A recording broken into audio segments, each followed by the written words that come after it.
Retired machine operator Gary Richmond is suing his neighbor, Monica Clark, for damage to his truck. Gary claims Monica's son, 9-year-old Austin, pelted it with rocks. Monica is countersuing for harassment and invasion of privacy. Yeah, this is case number 190 on the calendar in the matter of Richmond versus Clark. Parties have been sworn in, Judge. You may be seated. Gentlemen, have seats. Mr. Richmond, it is your claim that the defendant's 9-year-old is a little terror and threw some rocks at your truck. Yes. Caused damage.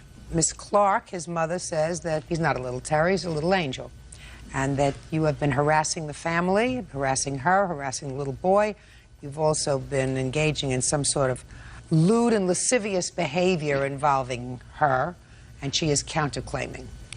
How long are you living in your current house? I've been here 11 years. Is she your immediate next-door neighbor? Across the street. Now, her parents live there, according to what I've read. Yes, they are. They are the residents. And she moved in with her parents recently. Yes. When did you move in with your parents? In November. And prior to Miss Clark moving in, had you had any difficulty with her parents? No. Now, are there other neighborhood children? Yeah, there's about 11 children in our street. Have you ever made complaints about any of the other children? No.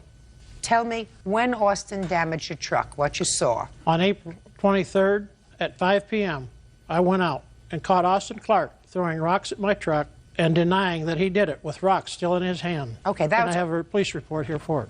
Was your truck damaged at that time? Yes, it was, ma'am. Do you have pictures of that damage? I don't have pictures, but I have a body shop report. Well, and why didn't you take photographs of it? I'm just curious, Mr. Well, in the paint, a lot of it wouldn't come out unless you had an awful good camera. Did you try? I don't have a camera, ma'am. Was that the only time that you saw him throw rocks at your truck? No, over the past 20 months. Can I see the police report, please, in the estimate? Okay. There you go.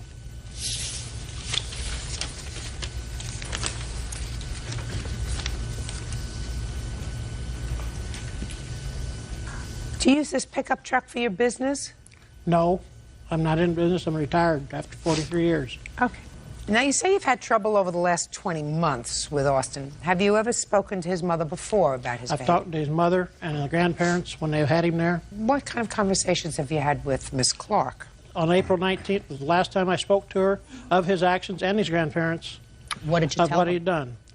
His previous actions was using a hammer on, he has 16 infractions, 4 of them to me. Like what? He's got my car 3 different times, tearing up the antenna, power antenna on it, throwing rocks at it, throwing mud and gravel on the hood. Now, when you spoke to Miss Clark before on the 19th, what did she say to you?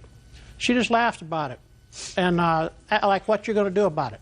No, is that what she said? I want to know what she said to you. That's basically what she said. Did you go to her home, or did you meet her in the street? No, I didn't meet her in the street. I was over helping her dad do some landscaping. So you were friendly with her parents? We had been.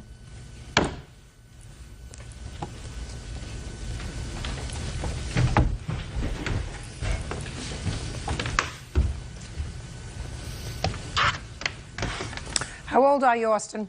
9 years old. You know this gentleman here? Yes, I do. Do you like him? Yes, I do. That's a lie. Now, you look at me very carefully, young man, because you know how many children I've had? A lot.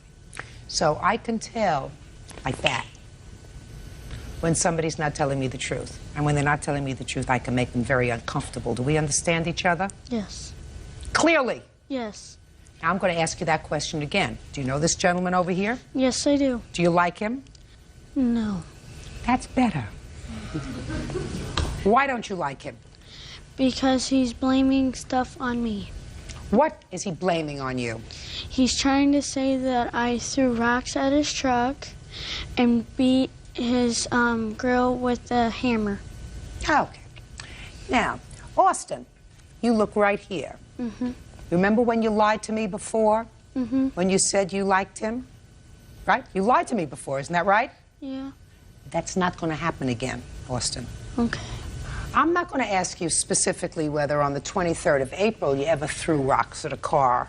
I'm going to ask you at any time, did you ever throw rocks or gravel at a car that was passing by or a truck? No.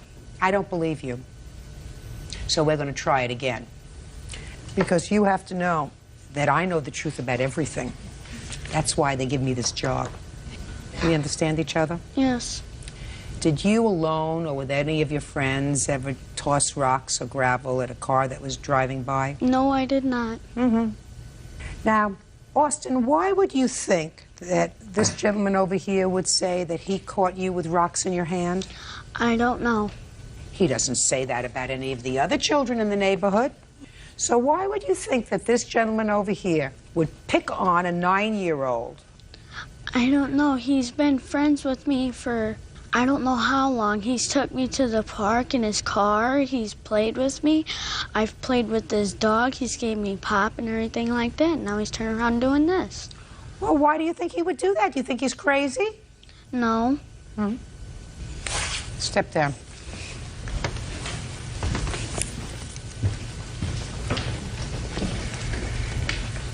Now, do you see, Miss Clark, how easily your son said, when I said to him, do you like the plaintiff? And he said, yes, I do. Yes. At one point he did. No, no. I didn't say, did you used to like him? I said, do you like him? And he looked at me with those blue eyes. Yeah. And with the same look that he said, no, I don't like him, he said to me, yes, I do like him. He was able to lie like that. Judge Judy continues in a moment. He sits in his truck and he just stares into my windows. I have to keep myself locked in my bedroom with my curtains closed because fear that he's looking at me. What you're saying is he's a peeping Tom. Exactly. Real cases, real people. Judge Judy. Gary Richmond claims neighbor 9-year-old Austin Clark damaged his truck with rocks.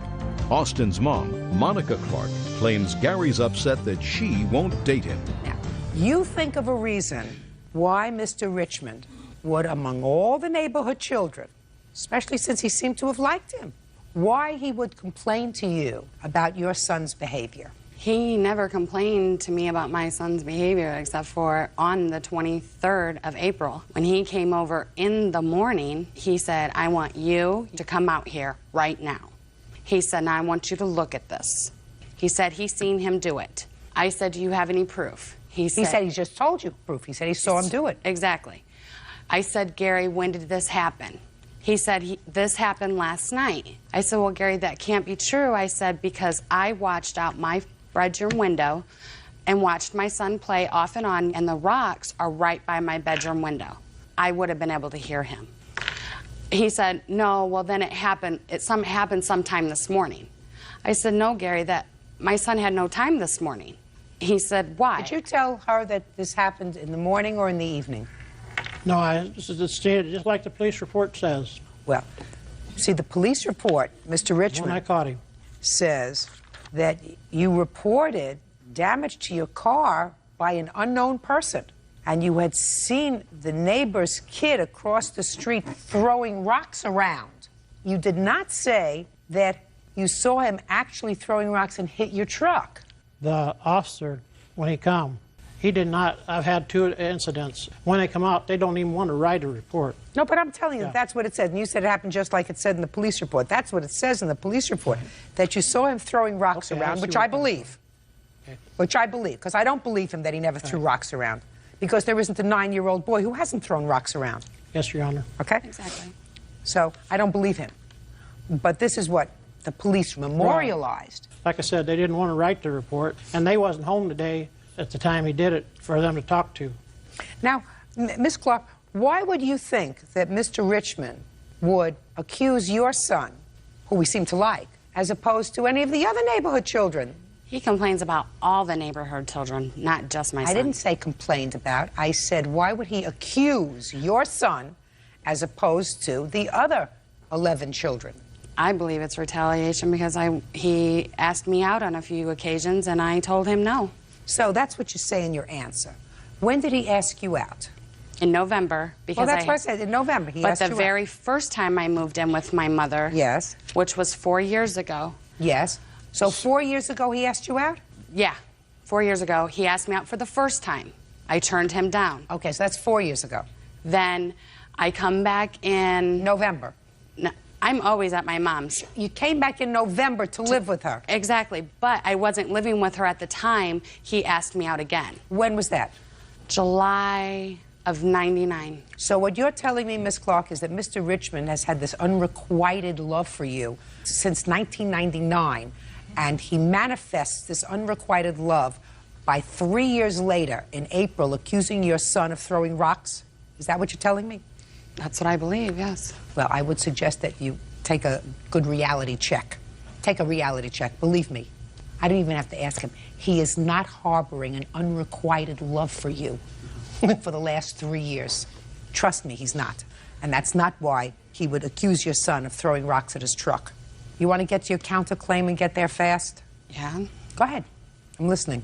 He harasses, he goes around telling people in the trailer court my kid's a bad kid and that I'm never there.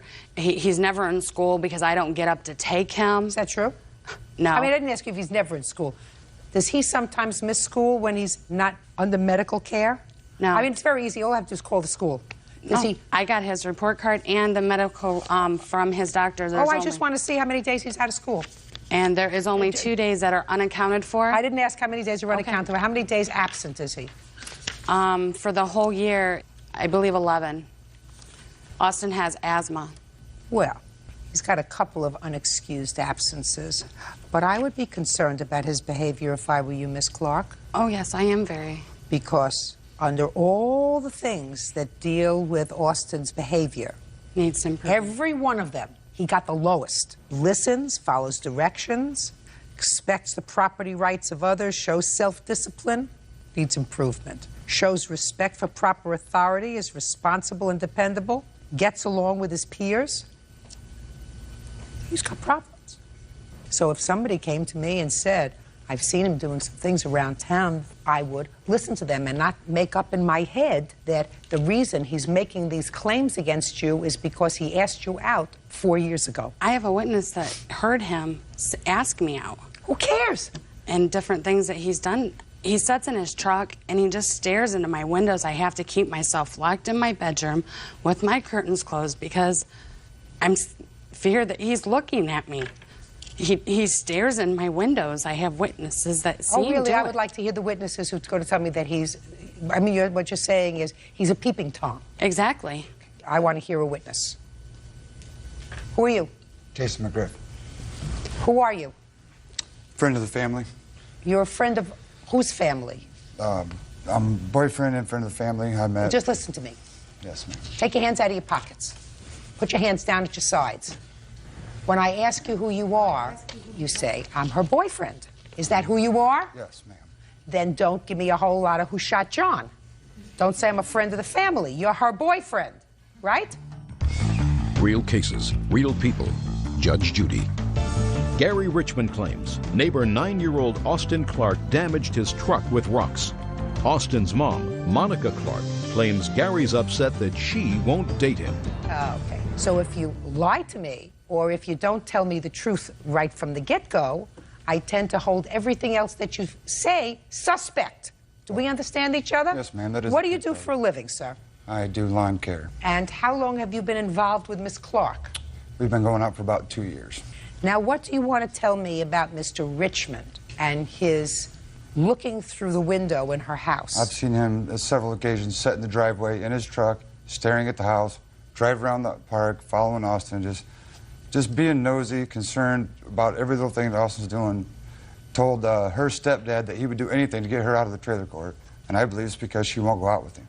Thank you very much. Your intuition and your intuitive nature leads me to believe that you've made absolutely the wrong choice. Sit down. Now, I have heard nothing from your star witness that he is a peeping Tom. I've heard that he's a retired guy who may get in his truck and follow Austin around to make sure that he's not causing any damage. But that doesn't mean he's a peeping Tom. That's a nasty thing to say. Nasty. Your counterclaim's dismissed. I think it's nonsense. Damage is due to harassment and invasion of privacy. And I would pay more careful attention to your son's behavior, which seems to be going in all the wrong directions. If somebody's telling you, and somebody's telling you nicely that he's not doing the right thing, I would listen to it instead of getting my cackles up and saying he's making up stories about my son. In any event, I believe that your son threw rocks, and I believe that some of the rocks hit his truck, but I think you got an old truck, a 1992 truck that probably had a couple of other spots on it. I don't see any photographs of the damage. Miles on it. I also don't see any photographs of it, sir, so I think that if you want to have those dings taken out of the truck, you can do it. You're not going to do it for $1,641. You're going to do it for $500. I'm entering a judgment for the plaintiff in that amount, and your counterclaim is dismissed. That's all. Parties are excused. You may step out. He's done 16 infractions around the park to other people, and 4 of those to me. I know my son didn't do it. A lot of the problem is the lack of supervision. I know he didn't throw the rocks that day. And now the next case. All parties in the matter of Wolford versus Pearson, step forward, please. 22-year-old homemaker Cameo Wofford is suing 27-year-old CNA Patricia Pearson for the cost of car insurance. Patricia claims Cameo is trying to run a scam. Ms. Wofford, the defendant was a friend of yours, and according to your complaint, somehow she owes you $280-some-odd for automobile insurance. Yes. So in 3 minutes, I'd like you to tell me how it came about that she owes you for automobile insurance. Well, on the 15th of May, she asked me to have her car insured because she needed transportation to get back and forth to Buffalo because her daughter was sick. Unfortunately, she sells her babies to a black market. What does that mean? That means she sells her babies to these families, and they give her money. You mean she has children that she puts out for adoption? Yes. Okay, go ahead. And they would pay the car insurance every month, and it come to find out that she was never pregnant, so they cut her off. So? I had no money to pay it because that was her responsibility to pay it. According to what I tried to piece together from your complaint, she asked you to put her car on your insurance because she didn't have a driver's license. Yes. You said okay. Yes. So you were assisting someone in committing a fraud against the insurance company and breaking the law. Is that right? Well, I didn't know it was against the law to put... You know it's against the law to drive a car without a license, don't you? Yes. And when you told the insurance company that you wanted to add another car to your insurance policy, they asked you on the form to name the other drivers, right? No, I just... Of course they do. Of course they do. In any event, what happened was she didn't give you the money. You put her car on your insurance. They canceled both of your insurances, and now you want the money back for your insurance. I'm going to give you a very fast lesson in jurisprudence. You cannot come into court asking a court to help you if you have unclean hands. So if you do something wrong and somebody else does something more wrong, it's not the court's job to figure out who did something that's wrong and, for want of a better term, wronger. Do you understand me? Yes. Now, the fact that you knew that she, an unlicensed driver, you were assisting an unlicensed driver, puts you in a position of coming to court with unclean hands. I wasn't looking at it that way. Well, I want you to look at it that way. I've just given you your lesson in jurisprudence. You have to know that you always have to do the right thing. And if you're going to help somebody to do the wrong thing, you're not going to get help from the courts to fix it. Got it? Mm-hmm. Good. Bye-bye. Thank you. 20-year-old student Jamaica King is suing her ex-boyfriend, 17-year-old Canthony Brown, and his mother, cashier Tracy Parrish. Jamaica says Canthony stole her car and wrecked it. Now, this is case number 155 on the calendar in the matter of King versus Parrish Brown. Parties have been sworn in, Judge. You may be seated. Folks, have seats, please. What's your first name? Canthony. This is your mother? Yes, ma'am. Why don't you have a seat? I'll get to you in a minute. Miss King, this used to be your boyfriend. Yes, ma'am. You're suing his mother because he's underage. Yes, ma'am. You claim that he stole your car and had an accident with it. Yes. And you want his mother to pay the $3,000-some-odd that it's going to cost to fix your car. Yes, ma'am. He's just really here because he was the one who was driving the car, but he is not financially responsible or responsible at all because he's 17. Yes. Are you still 17, sir? Yes, Your Honor. Did you want to say something to me? Was that a question? No, sir. No, ma'am. I know you're going to get it right. How old are you, Miss King? I am 20 years old. Now, when did you start going out with Mr. Brown? December 17th, 2002. And you were 20 at the time? Yes, ma'am. And how old was he? He was 17. And you have a car? Yes, ma'am. Is the car in your name? Yes. Who bought it? Me, myself. Now, did you date Mr. Brown exclusively from December of 2002? Yes, I did. Until when? February 24th, 2003. So about 2 months. Yes, ma'am. And you knew, of course, that he didn't have a driver's license. Well, the defendant told me that he had a permit. You knew that he didn't have a driver's license? Yes, ma'am. When did you first let him drive your car? It was maybe, actually, 2 months into the relationship. Within 2 months, you were no longer seeing him? Well, try a month and a half. When did you first start using her car? Maybe 2.5, 3 weeks into the relationship. Tell me about the first time she let you drive her car. I used to ask her to drive it. You know, we'd drive to the park or something. We'd drive around. She'd let me drive, you know, just for practice. Okay, so she would sit next to you and you would drive? Yes, Your Honor. Did there ever come a time when she let you have the car by yourself? Yes. When for the first time did she let you have the car by yourself? I can't remember the exact date. Do you remember where you were going? Yes, I was going to the store. Well, where was she? She was in the house. Okay, did she ask you to go to the store, or did you want to go to the store? Why did you go to the store? I wanted to go to the store. What store? The store that was around the corner from her residence. What did they sell at that store, Mr. Brown? Regular stuff, chips, sodas. A convenience store? Yes. I mean, there were furniture stores, there were pet stores, there were vacuum cleaner stores, there were clothing stores. Do you understand? Yes. And when was the next time that you used the car by yourself? I would have to say when I went to my friend's house to get some clothes that I left over there. In total, how many times did Miss King let you borrow the car? I can't calculate the numbers, but I could say it was more than 3 times. Okay. Now tell me about this accident. My mom here, you know, she asked me to go to McDonald's to get my sister something to eat. Your mother did? Yes. What did she say to you? She said, "Is Mika still here?" And I said, "Yes." She was like, y'all go to McDonald's to get us something to eat. Who's Mika? Her, Jamaica. Is Mika still here? Yes. Would you all go to McDonald's to get what? 2 Happy Meals. For whom? My 2 little sisters. Where was your mother? She was at home at the time. And where were you? I was at McDonald's. No. Oh, she was asking you to go to McDonald's. Where was I when she asked me? Yeah. Oh, I was in the same residence. So you were together? Yes. Okay. So your mom asked you to go. Yes. And you had to take the car to do that. Yes. So tell me how you got the keys to the car. Jamaica, she was like halfway asleep or whatever, and I told her I'm about to go get something for my little sisters. She flagged me on like, all right. Okay. Did your mom give you money to go? Yes. And you have to drive in order to get to McDonald's. Yes. Is that right? Yes. So your mother knew that you were going to drive the car. Yes. See why you're in trouble? Now you can stand up here. Your defense to this case was Miss King let him use the car all the time. It was her fault that he was driving the car. As a matter of fact, I'm going to read what you said here because this is your answer.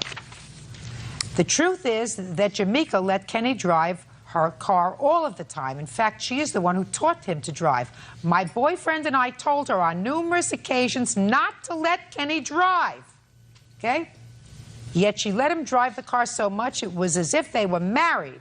If anything, she put my son's life in danger by letting him behind the wheel of her car. That's what you wrote. You asked him to go to McDonald's. I did not ask him to take the car. Yes, just a second. My McDonald's is 3 blocks away from our me. It's walking distance. Sit down. Okay. Your son doesn't lie. I know why he doesn't lie, because he'd probably get confused if he lied. Your son said, you said to him, is Jamaica still here? Which means, is the car still here? Go and get your 2 little sisters something to eat. Don't say a word. I wanted to tell the truth, you know.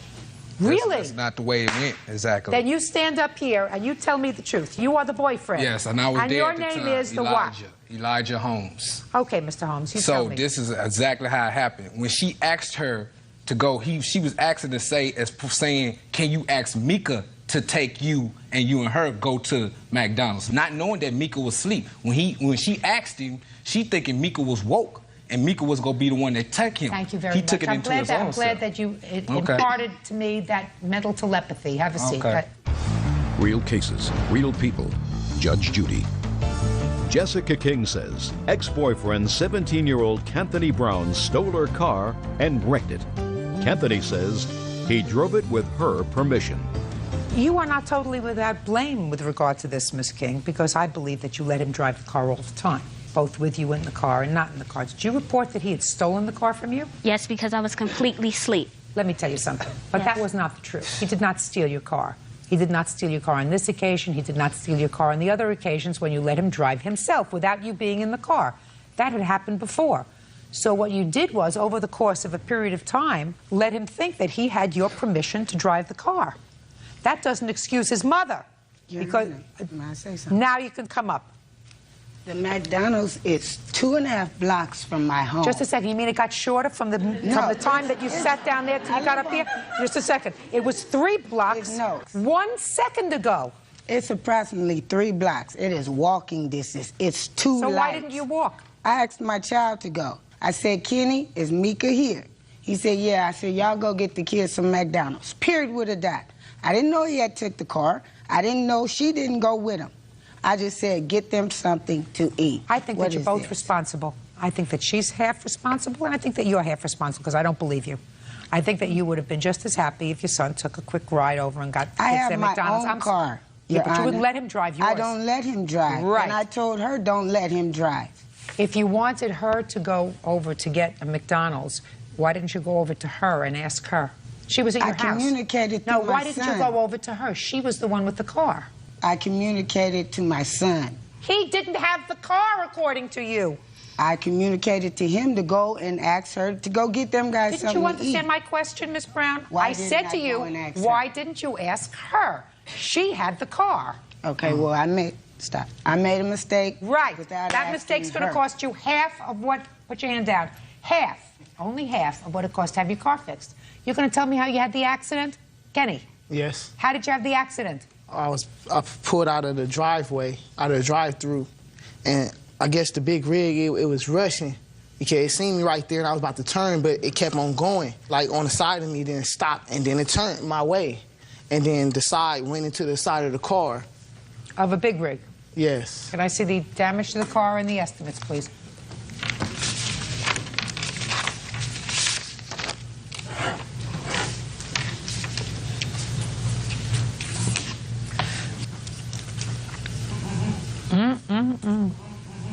You're lucky you weren't hurt.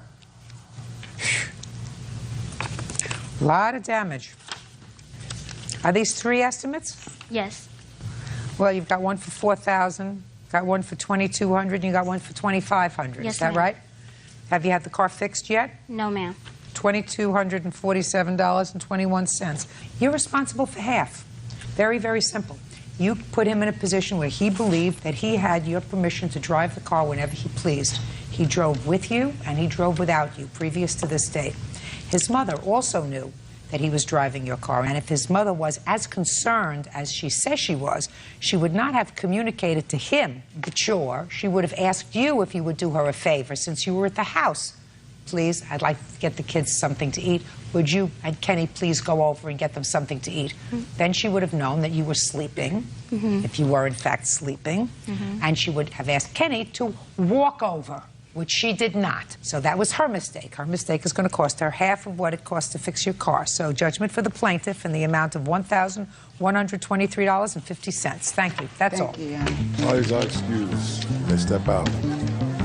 Well, I thought it was fair because it was half and half. I'm very pleased with the judge's decision. I felt as if he did take my keys. I do feel like Kenny had some responsibility in it. If you take someone's car, you crash it, and then pay the damage. I asked her not to let my son drive on numerous occasions. She laughed about it then, and it is not funny now, and now she has to pay half the cost. And now the next case. All parties in the matter of Surratt versus Neely. Step forward. Store manager Tanya Surratt is suing truck driver Curtis Neely and his wife Frankie for the cost to fix her car after she ran into their cow. The Neelys are countersuing for the cost of the cow. Mr. Surratt, it is your claim that the defendant's cow came in contact with your car. Yes, Your Honor. And as a result of that, your car was severely damaged. Yes, ma'am. The defendants have a counterclaim, and they say that you were probably speeding when your car hit their cow, which was killed, and that's their counterclaim. So I have to make a judgment as to who did what to whom. You have pictures of your car? Yes, ma'am, I do. I'd like to see the pictures of your car. That's going to help me a lot. When did this happen, Miss Surratt? On July 27th, 2002, excuse me. Where? About a mile from my house, out in Effingham. And where was the cow? I was coming up the right side of the road, and they were on the left shoulder of the road.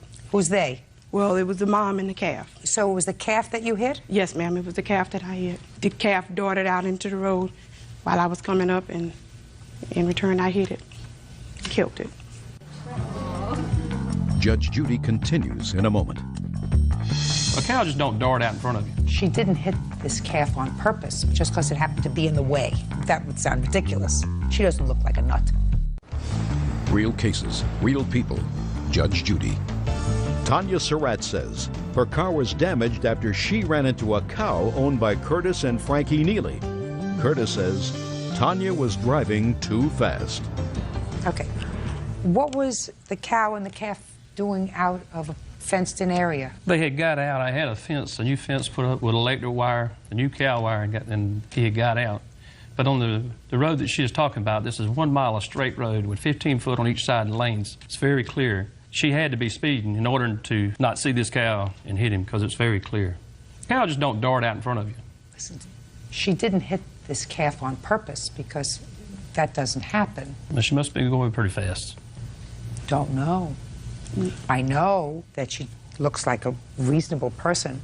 Why would she put herself or her car in a position of being damaged by hitting your cow? I don't feel like I'm in wrong with the cow, because I did everything I could, to keep him in. I put up a new fence and did everything I could, so I don't feel like I'm responsible in no way. And I'm out of the cow, too, Is there a posted speed limit on that road? Yes, ma'am, I believe the posted speed limit is 45. Is that right? It's actually, I think it's 50. 50 or 45. 50 miles an hour? Yes, ma'am. Well, that looks like this could have happened at 50 miles an hour. That's a pretty good clip. Well, Your Honor, I have pictures of the old fence and the new fence that I've replaced. Can I see it, please? Before I put the fence up.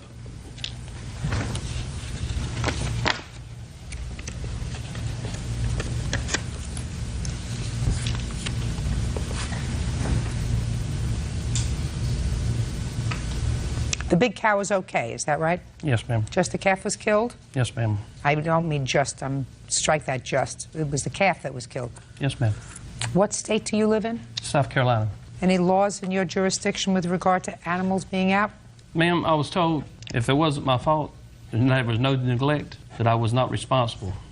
Well, Mr. Neely, you see, the problem is somebody is always responsible, even if it's an accident, if it was not done on purpose. There's no question that on purpose you didn't let a cow and a calf outside of your property.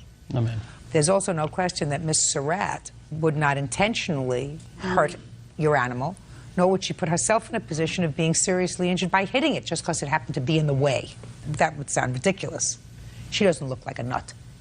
So somebody was at fault. Now, if the speed limit was 15 miles an hour on this country road, I would look at this car and I would make a judgment that you were going in excess of 15 miles an hour. But if the speed limit is 45 or 50, I could say that based upon that, this damage to your car would have resulted if you hit an object. Yes, ma'am. Yes. Yes, ma'am. To begin with, the cow had to have been in the center of the road for her to hit it on the driver's side of the car. The cow was knocked about 15 foot to the side of the road. So she really had to have been speeding at a higher rate of speed than 50 miles an hour. That's not true, madam, at all. 50 miles an hour on a country road is very fast. You're not on a highway. On a highway is different. Yeah. Were you there? I arrived on the scene. He's my witness, ma'am. Come on up. Come on. How did you arrive on the scene? When she had the accident, she gave me a call and told me to come. You are her I'm her husband. Okay. And when I arrived on the scene, Your Honor, it was still dark. It was 5:30 in the morning when this occurred. The calf that she hit was a black calf. There are no street lights in that area on the street where she hit the calf. That makes perfect sense, Mr. Surratt. Cheapest estimate you have is $3,055. Is that right? Your Honor, this car already had damage on it. The right side of this car is primed all up. They ain't brought the pictures of the right side. The right side ain't got damaged by the cow, though. I don't know how much damage this cow done. Excuse me, I don't know if all this damage is. I don't think this cow only weighed 200 pounds, done this much damage to this car. I don't know if you know that much about cows or not, but a cow is a very slow-moving animal. They do not normally dart out in front of anything. Even if it didn't dart out, let's say it didn't dart out. Let's say she's going the speed limit and your cow is in the middle of the road and it's 5:30 in the morning and she hits your cow that's in the middle of the road that did not dart out. You would still be responsible. She's not doing anything that's wrong by traveling down the road going the speed limit. She's supposed to be watching where she's going. I'm supposed to be trying to go to work. A cow doesn't belong in the middle of the road, sir. I am not going to attribute to her lunacy by hitting an object that could kill her, no less, we didn't even talking about her car. She would not do that. You have an obligation to keep your cows within a certain perimeter. Even if you try and don't succeed, that's an accident. That doesn't mean you did it on purpose. That doesn't mean you did it on purpose. That's why they don't call it on-purpose insurance. They call it accident insurance. That means that two relatively innocent people get into an accident that no one intends. This was an accident that no one intends. But for the fact that your cow was out in the middle of the road, this accident wouldn't have happened. It's not but for the fact that she was speeding. There's no indication she was speeding. So she wasn't doing anything wrong. But for the fact that your cow was not where it was supposed to be, this accident wouldn't have happened. So you're responsible for the damage to her car. Judgment for the plaintiff in the amount of $3,055. Counterclaim is dismissed. Thank you. That's all. Parties are excused. 1-year-old homemaker Christina Peel is suing her baby's uncle, 20-year-old Kyle Jarvis, for smashing out her car window and filing false charges with CPS. Kyle says Christina is an irresponsible mother. Quiet in the courtroom, please. All rise. Okay. Your Honor, this is case number 161 on the calendar in the matter of Peel versus Jarvis. Parties have been sworn in, Judge. You may be seated, sir. Have a seat, please. Who is this? This is my witness, Frederick Hollowell. Sit down. Miss Peel, Mr. Jarvis is your baby's uncle. His brother, who is your baby's father, is incarcerated. Is that right? Yes. Your complaint alleges that Mr. Jarvis moved in with you after his brother went to jail. He was always a very good uncle. Mr. Jarvis says that your relationship with him became a more intimate one than just him being the uncle to your baby. You claim that he owes you for rent, that he got angry with you at some point and he smashed the windows out of your car, and that he filed false reports against you with Child Protective Services. Yeah, that's right. Mr. Jarvis says he doesn't owe you any rent because you never paid any rent, which is why you got evicted. He did, in fact, get angry at you once because you were out of the house or something. And he did smash the windows on a car, but it was his car. And finally, the charges that he filed against you with Child Protective Services, he says were true, and they were filed because he was attempting to protect his nephew. That's the case. So let's start with one thing at a time. He moved in with you when? Sometime in January. We got a place. Of what year? 2003. When did his brother go to jail? I'm not sure of the date. When did your brother go to jail, sir? I see you're a real close family. What? 2000, Your Honor. Is he still incarcerated? Yes, he is. You moved in January of 2003? Yes, Your Honor. Why? She was asking me to move in with her so I could be closer to Jeffrey and stuff. And she wanted to move out of her mom's house. So you moved into an apartment together? Actually, it was a trailer. What was your arrangement as far as paying rent? We'd go halves on it. Did you pay your half? Yes. For how long? For pretty much as long as I was staying there. And you say he didn't pay rent? He wasn't even working. He had no income. There was no way he could have made the rent. And I did not want to leave my mom's house. He told me his parents were abusing him. Did you pay the rent? Yes, I did. Show me. I don't have the statements with me because he took them when he left my house. What statements? The receipts. Well, you needed something from the landlord. So you don't have proof that you paid the rent either? No. He says you didn't pay rent, and that's why you got evicted. Were you evicted from the trailer? Yes, because the landlady said the police were there too much because Kyle kept bringing him over. If you come to court seeking half rent, You have to establish that you, in fact, paid the rent. Do you understand? Yes. Okay. So now we're going to forget about rent. Now let's hear about the car window. Did you smash out the car window? Yes, Your Honor, I did. Why did you do that? Because I got mad because she was out late, and when she came back with Fred, she... That's Fred? Yeah. I think that's Fred, yeah. Shh. Go ahead. So when she came back with Fred, I asked her where's she going because it was like 10 o'clock at night. She didn't answer me. She just ran and jumped into his car, and she took off, and I got mad because she left a 2-year-old with a 15-year-old that was having sex with their boyfriend, and I punched out the back window of the car. Now, you said the car. What car was this? I think it was a 83 Oldsmobile. It's an 88 Oldsmobile. Why did you think that you were entitled to do that? Well, because I had the money to pay the first payment on the car, and my name was first on it, so I punched out the window. Who purchased the car? Me and Tina. The two of you? Yeah. Is that right? That's correct. So it was in both of your names? Yes. I got the papers right here. Okay, can I see that, please? Okay. The car was purchased in March of 2003. On what date did you knock the window out on the car, sir? I'm not sure. What day, Miss Peel? It was the 19th, 03/1903. Can I see the report, please?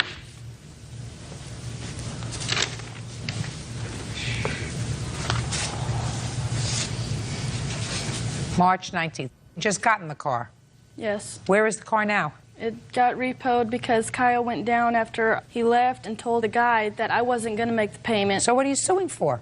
For the loss of my car, for the damages. But you didn't have the car. Nobody paid for the car. I have to pay for the window, though. No, you both have to pay for the window, and he broke the window.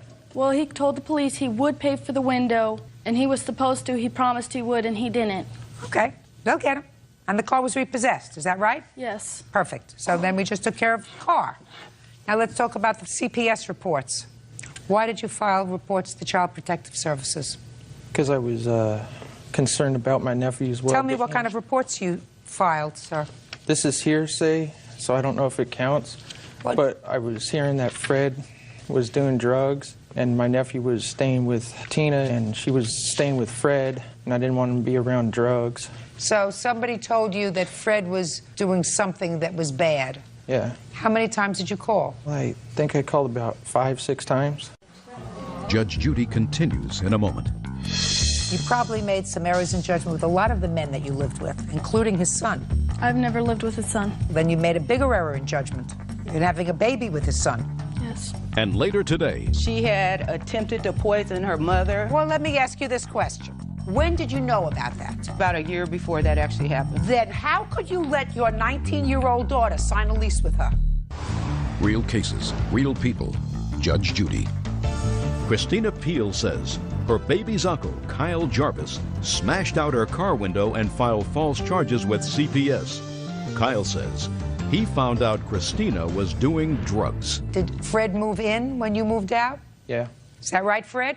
That's not correct, Your Honor. Step up, Fred. Fred, what's your last name? Fred Hollowell. How old are you? 24, Your Honor. Ever been arrested? Yes, I have.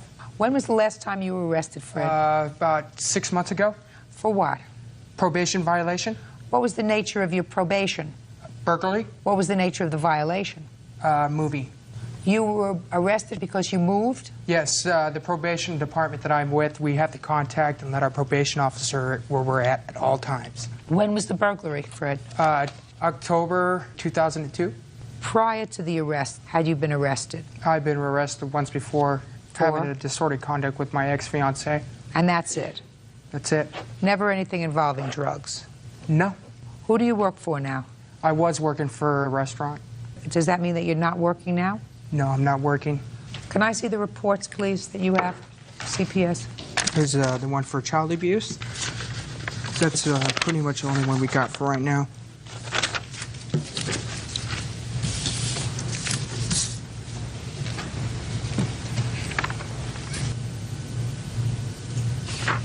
Okay. Well, at least on one occasion when they went out, they found that everything was in perfect order. Sir?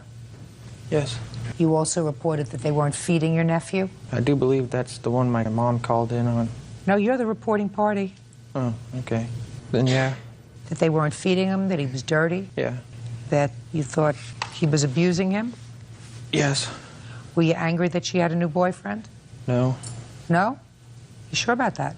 Yes. Yeah, he was, because he tracked me down to his house and showed up with the crowbar at the door saying that I needed to be home right away. And Well, that was when he said that he found your babysitters having sex in front of your child. That's not true. Is that right? Yes. That's what you say that you saw that got you furious and you broke out the window. Yes. I assume that this is your son? Yes, it is, Your Honor. Step up. Your other son is incarcerated. How many children do you have? I have 2 children. Do you ever see this grandchild?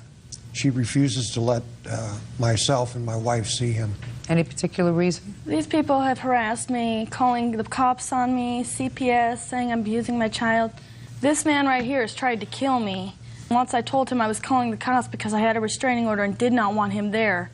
He punched me in the chest, knowing I have lung problems, breathing problems, and heart problems. And I just want to be left alone. I'm tired of seeing the cops at my house 2-3 times a week. And I've gone through years of restraining orders. It doesn't work. When was the last time you called Child Protective Services and/or the police on Miss Peel? I can't remember. Give me a year. 2003. Give me a month. Guess in Your March. Honor, they have called him. Just a second. I asked for the last date. Do you have the last date? Yes, it was during March of 2003. They showed up at my residence. Who do you live with? I live with my mother. You don't live with her? She lives with me. She lives with you at your mother's house? Yes. And the baby? Yes. What does your mother do for a living? She works at a hospital. She's a laundry worker. Are you working? Not right now. And you're not working? No. So who's supporting all of you? Pretty much my mom right now. Why did you call Child Protective Services and/or the police in March of this year? Wanted to make sure my nephew was okay. That's not a reason to call the police or Child Protective Services, sir. That's an abuse of the system.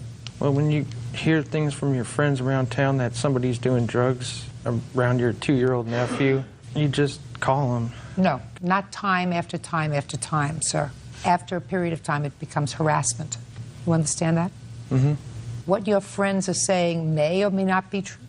The way to discover that is to engage her in having a reasonable relationship. Instead, you acted in a volatile fashion. You understand what I'm talking about?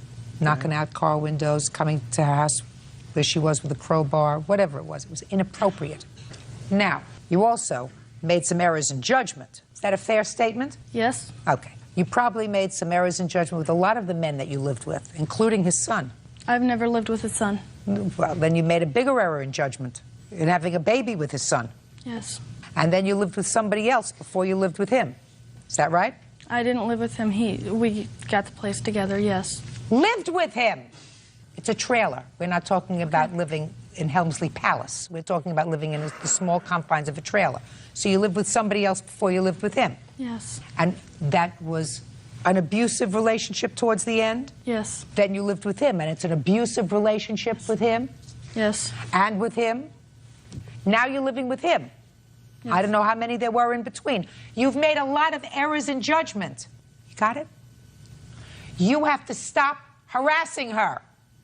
Yes, Do you understand? Yes, Your Honor. If you're concerned about your grandson and want to see your grandson, sue for visitation. But that's much more difficult than just picking up the phone and making a police report. You're not entitled to a financial award, Miss Peel, against these people. If they don't stop doing it, I suggest that you file a lawsuit for abusive process. So he doesn't have to replace the window or anything? Actually, I told the car salesman that I'd take care of it with him personally. So you're going to take care of the window? Yeah, I told him personally that I would. It'll take me some time. Good. So then you take care of the window. Yeah. And the cost that I had to pay of getting the locks changed because he took off with the keys. Show me that you paid for it. I paid $400 deposit and it was taken out of that. All I asked for was proof. You don't have the proof. The car was repossessed. I've already given them the drill with regard to filing reports that ultimately rise to the level of harassment. But I'm telling you, Miss Peel, somebody who has had a baby with somebody who is incarcerated, lived with at least 3 people in a relatively short period of time, 2 of those relationships were abusive, demonstrates to me that you are not exercising good judgment as a parent. Do you understand what I said to you? Yeah, but I didn't Good. live with him. He's only been Goodbye! Who's unexcused? You may step out. Hey, I don't think it was right. I think I should have got the money. And that's just all about the Benjamins. These people have harassed me all my life. Well, for the last few years. All I'd like to see is my nephew in good health, you know. I moved all the way to Vegas to get away from these people, and it still went on. My brother said he's going to sign over parental rights to me. And now the next case. All parties in the matter of McCoy versus Muhammad. Step forward. 19-year-old home health care provider Mushana McCoy is suing her former roommate, 19-year-old home health care provider Aisha Muhammad, for breaking their lease. Aisha says Mushana sabotaged her relationship. Ms. McCoy, you and the defendant have been good friends. You both wanted to try living together. You signed the 6-month lease on an apartment, and Ms. Mohammed moved out after 2 months. You want her to pay her share of the remainder of the lease. Ms. Mohammed says that you made life unbearable. She moved out because she was afraid for her safety. You moved in on what date? April 10th, 2003. And it was a 6-month lease on how many bedrooms in the 2 bedroom, 1 bath. And you both signed the lease? Yes. And you moved out when? I moved out May 20th. So you were there not even 2 months, but Yeah. you probably paid for April and May. Yeah. And what was the rent? $625. And were you splitting that in half? Yes.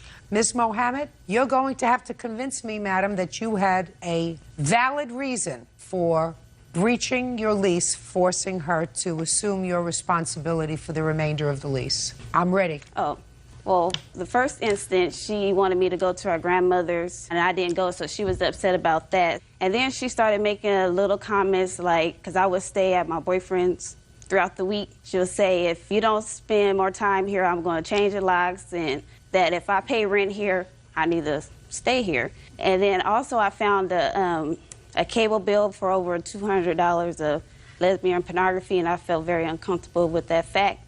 And my boyfriend had called one day for me. I was there, I was at work, and she told him that I was cheating on him, I was sleeping around, just like things to break us up, basically. I found out that she did it, and I decided that I couldn't live with the enemy. I had to move out. Real cases, real people. Judge Judy. Mushana McCoy says ex-roommate Aisha Muhammad owes for breaking a lease. Aisha says she moved out because Mushana had ulterior motives. You have anything you want to tell me?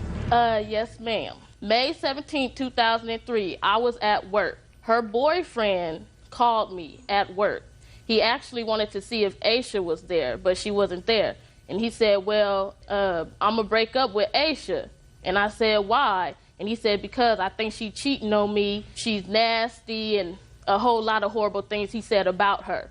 And so he asked me, was another guy over there visiting our apartment? And I said, well, her ex-boyfriend was there, but they're just friends. And he was like, well, I kind of figured who it was already. And that's all I said to him. So after that, he called again. Ms. McCoy. Yes, ma'am. You were being a troublemaker. That doesn't give her the right to break her lease. But just so that you understand, I believe, and Officer Petrie Hawkins Bird believes, that you were being a troublemaker. A good friend says, listen, I don't want to hear your nasty talk about my friend. And don't ask me about who's over here visiting. That's none of your business, or at least you're not going to get that information from me. Instead, you tell him that an old boyfriend was over visiting. That's being a troublemaker, Miss McCoy. Who is this? This is my mother. She bear witness to the things she did. Just a second. May I add something? Of course. I moved the girls in myself. Mushana had little or no support from her family. And the reason why she didn't have any support, there was conflict within her family. She had attempted to poison her mother, and so her and her mother had Well, lost let me their ask you bond. this question. When did you know about that? Probably about a year before that actually happened. Then how could you let your 19-year-old daughter sign a lease with her? If what you're telling me now you think is important to this case, what kind of a mother are you? Judge Judy continues in a moment. She's a very responsible young lady. She wasn't responsible when she moved out of the apartment. Was She left the plaintiff stuck with a lease that she can't afford to take care of herself. So she was not responsible. All the deposits that was put on the department was left in Mushana's. Food was bought a day before the move. We left that for Mushana. We try to be very responsible because you Mushana were irresponsible. Stocking the refrigerator does not take care of $1,242. That's her share of rent over 4 months. I'm saying it was unfortunate for both of the girls, but we didn't try to, like... You didn't give her a choice. Your daughter just... 22-year-old Lorena Villapudua is suing her boyfriend's ex, 24-year-old Magdalena Contreras, for vandalizing her car. Lorena claims Magdalena ripped off the license plate frame. According to your complaint, the defendant, Ms. Contreras, is your boyfriend's ex-girlfriend. Correct. They also have a child together. Right. How old is that child? He's 6. Are you pregnant again? Yes. Whose baby is that? My fiance. You live together? Yes. You only have one child? Little Rudy, and then this one that's coming on the way.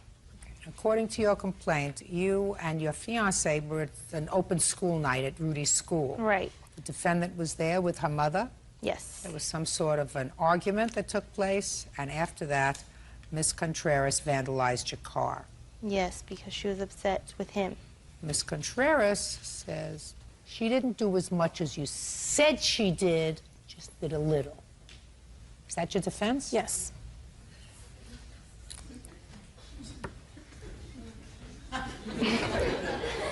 Ms. Contreras, that's almost like being a little bit pregnant. It doesn't happen. Lorena Villapudua says her boyfriend's ex, Magdalena Contreras, vandalized her car. Magdalena claims Lorena provoked her.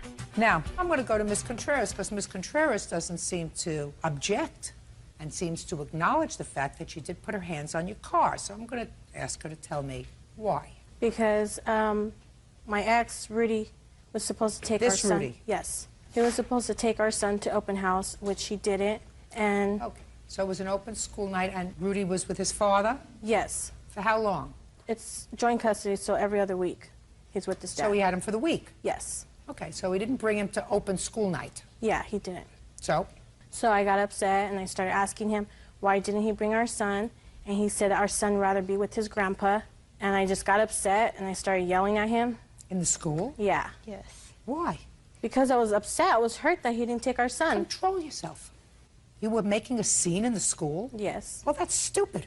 I know it's stupid. Didn't your mother tell you to shut up? Yeah, she did tell me to shut up, but I didn't Good listen for to her. you. No, she didn't. Good for you. She did not. Shh.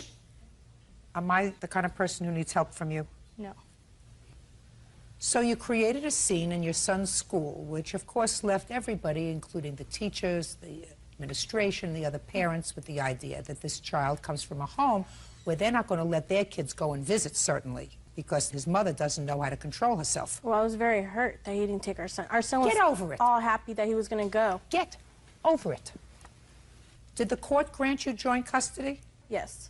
If the court granted you joint custody, then the court clearly had to say, I think that both of these parents are responsible enough to take care of this child an equal amount of time, that they're two good parents, and they made a judgment that he was as good a parent as you were. So that if he's with his father and his father decides not to bring him to open school night, that's none of your business.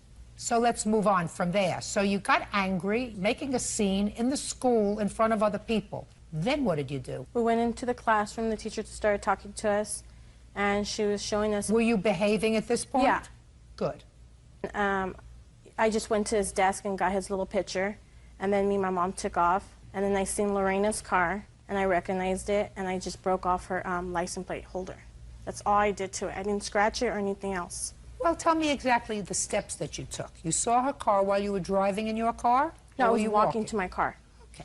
You were walking to your car, you saw her car. Mm-hmm. So you had to bend down. Did you take off the back license plate or the front? The back, just the holder. And what did you do with it? I broke it off, and then I was going to leave it on her window, but I didn't, so I just took off with it. Can I see photographs of the damage to the car, please? Yes, you may. I also have a police report. I'd like to see that, too. And it has a witness, a 13-year-old girl that was standing out near the car. Well, when you pulled it off, madam, you scratched the paint. No, I didn't. Yes, you did! No, I didn't. I didn't Listen scratch to her me. car. Listen to me. Yes, you did. No. Yes, you did. That's why I'm here and you're there. I didn't scratch your car. That's why I'm here and you're there. Your Honor, I seen it. Just a second. Say nothing. You still have to share custody of this child, I assume. Yes. So, she can get mad at me, I don't care. As a matter of fact, I rather like it. You were driving the white truck? Yes, ma'am. And you said to your daughter, what are you doing? Exactly. Exactly. What did you say to this idiot when she got back into the car? I told her that, why did you do that? It was uncalled for. Absolutely right. You're absolutely right.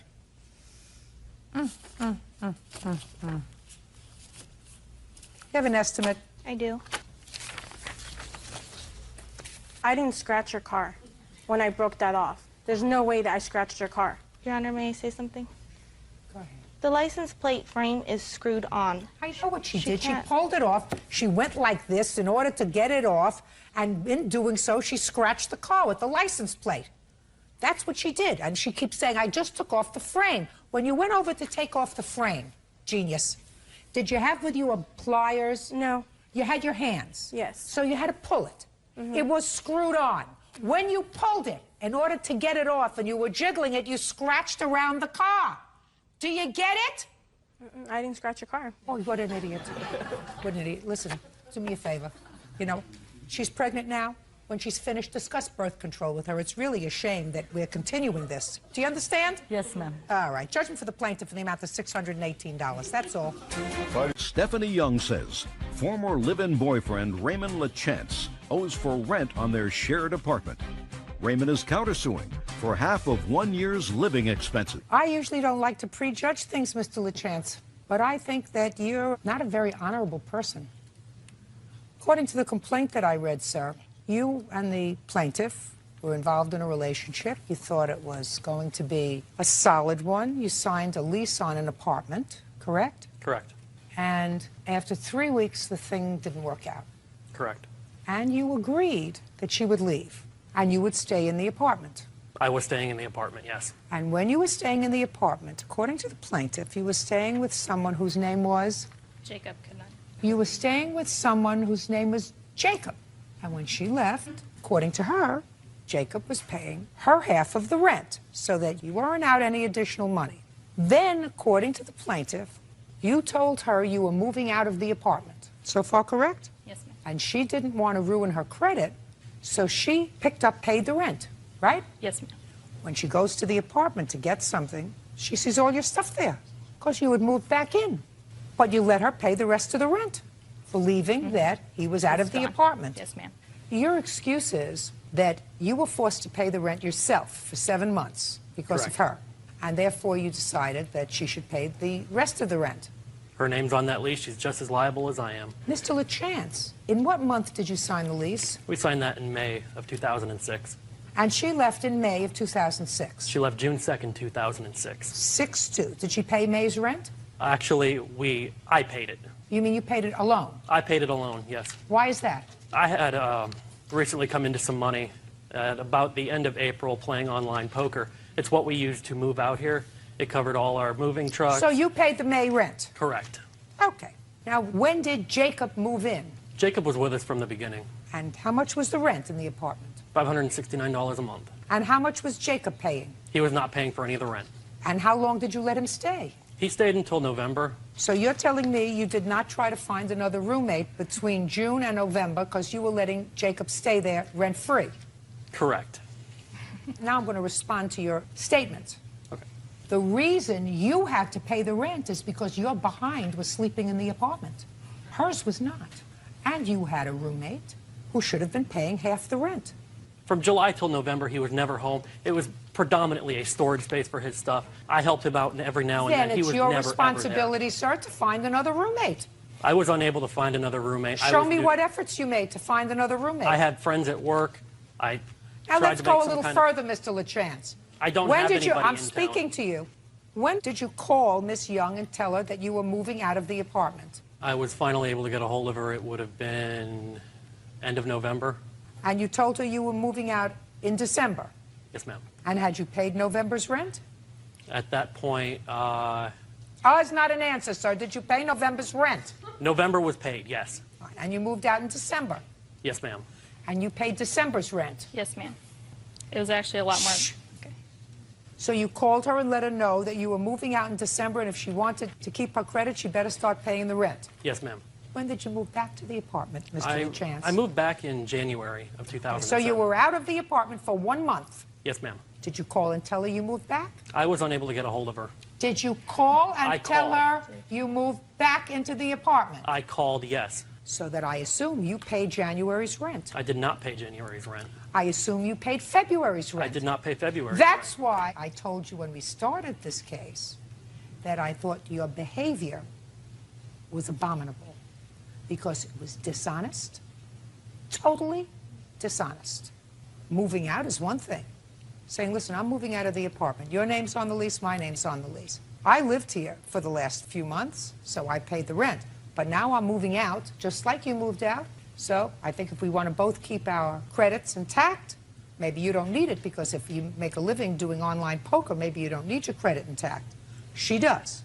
So maybe we should just join forces, pay this lease out, whatever. But that's not what you did. You were able to contact her when you wanted to move out. But when you moved back and knew that she was going to be paying the rent and you were going to be living there rent-free, then you couldn't contact her. That's not very nice, sir. Now, when did you find out he was still living there? I had the locks changed March 26th, and he called me. So you paid December, January, February, and March? Yes, ma'am. I also paid April. And April. When did you go and check the apartment? Well, I moved back to Florida, and the apartment's in Texas, so I couldn't just go there. And I said, I want to have the locks changed because I believe someone's still living there. What made you think someone was still living there? Because once he stopped paying the electric bill, it went back into the apartment's name. So they were getting the bill, and she was sending it to me. So if there's electric, someone's living there. So I said, I would like to have the locks changed. I paid the $25, and I got a call from Raymond that night saying, I'm an authorized tenant in that place. There was no reason to have me Mr. locked out. LaChance, don't you understand? You did something that was amoral, dishonest, dishonest. Don't you get it? To me, dishonest was leaving 3 weeks into the lease. No, Mr. LaChance, that's ridiculous, sir. You weren't getting along. I don't even care why you weren't getting along. You were dishonest. You said, I'm moving out, and then you moved back without telling her. And the only time you contacted her again, and you were able to contact her again, you said, I couldn't call and tell her I was moving back because I couldn't contact her. So you were able to call her when you were moving out, and you were able to call her after she changed the locks. But you couldn't call her that critical time to tell her you were moving back into the apartment. She didn't have to pay the rent anymore. I had left voicemails. I had sent Listen to messages. me. Dishonest. What kind of work do you do? I am a waiter at a restaurant. What else do you do? I play online poker. Dishonest. So you owe her for rent for 5 months. You also owe her for the electricity while you were there. How much? it was $2,100. Now, it's my understanding from your complaint that you have a witness who was able to testify that for the first few months after you left, the rent was paid. Yes, ma'am. Call the witness. I would like Jacob Knudsen to come out. You swear to tell the truth in these matters? Yes, sir.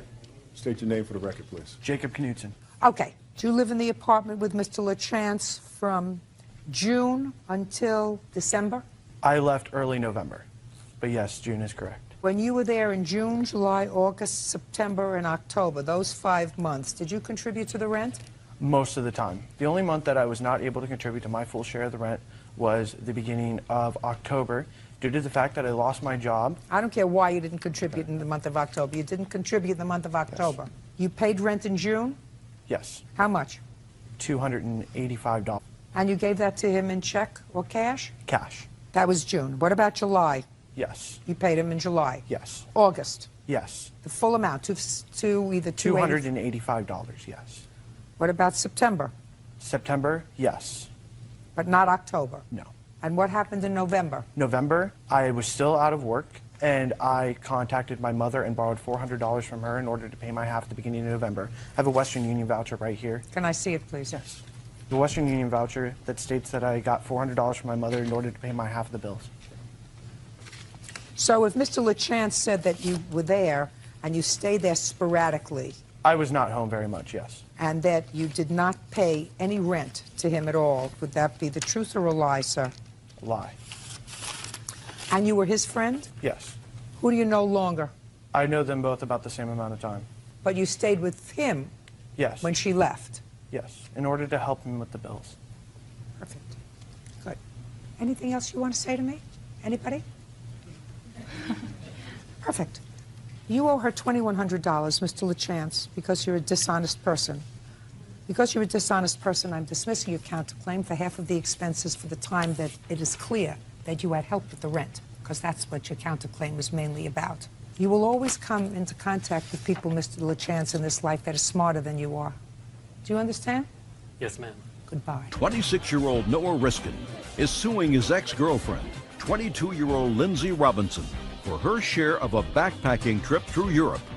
Lindsay claims the trip was a gift. Mr. Riskin, Miss Robinson used to be your girlfriend. Correct. And it is your claim that you took a backpacking trip to Europe Yes. and you advanced some money for Miss Robinson, who was supposed to pay you back.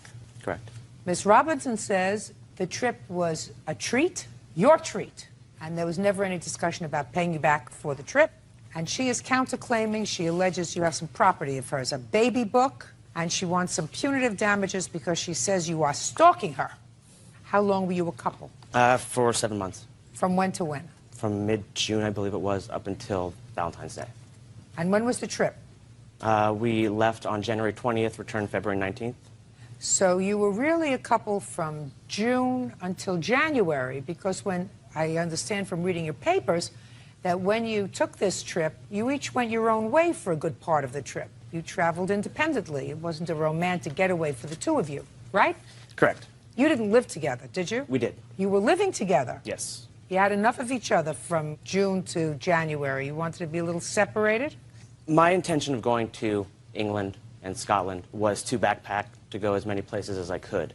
Lindsay told me that she wanted to get a feel for life out there and stay in York for a week or two. Wonderful. Terrific. How come you advanced the money?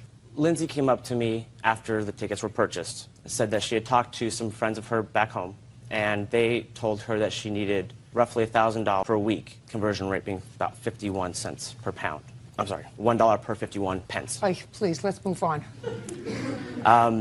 She did not have that money. I offered a loan. I asked you what was said. Don't say I said to her, I will give you a loan. I want to hear what was said by her and what was said by you. Do you understand? And if it doesn't sound right, it's usually not true, Mr. Riskin. You get it? I did. Good. So I went ahead and loaned her the $2,500. Okay, Miss Robinson, since he can't get it together, I want you to tell me how it came about that you, A, took money from him for the tickets, and B, took money from him for spending. I think it was $2,500. Yes. Tell me how it came about. He told me he was going. I told him I couldn't go with him. He asked me to go. I said I want you to keep your voice up and speak slowly so that I can hear you. Okay. He said he was going to Europe on a backpacking trip. I said, I can't go with you. I was going to use the month to move out anyway. He said, go with me, go with me. You were going to use the what? I don't hear you.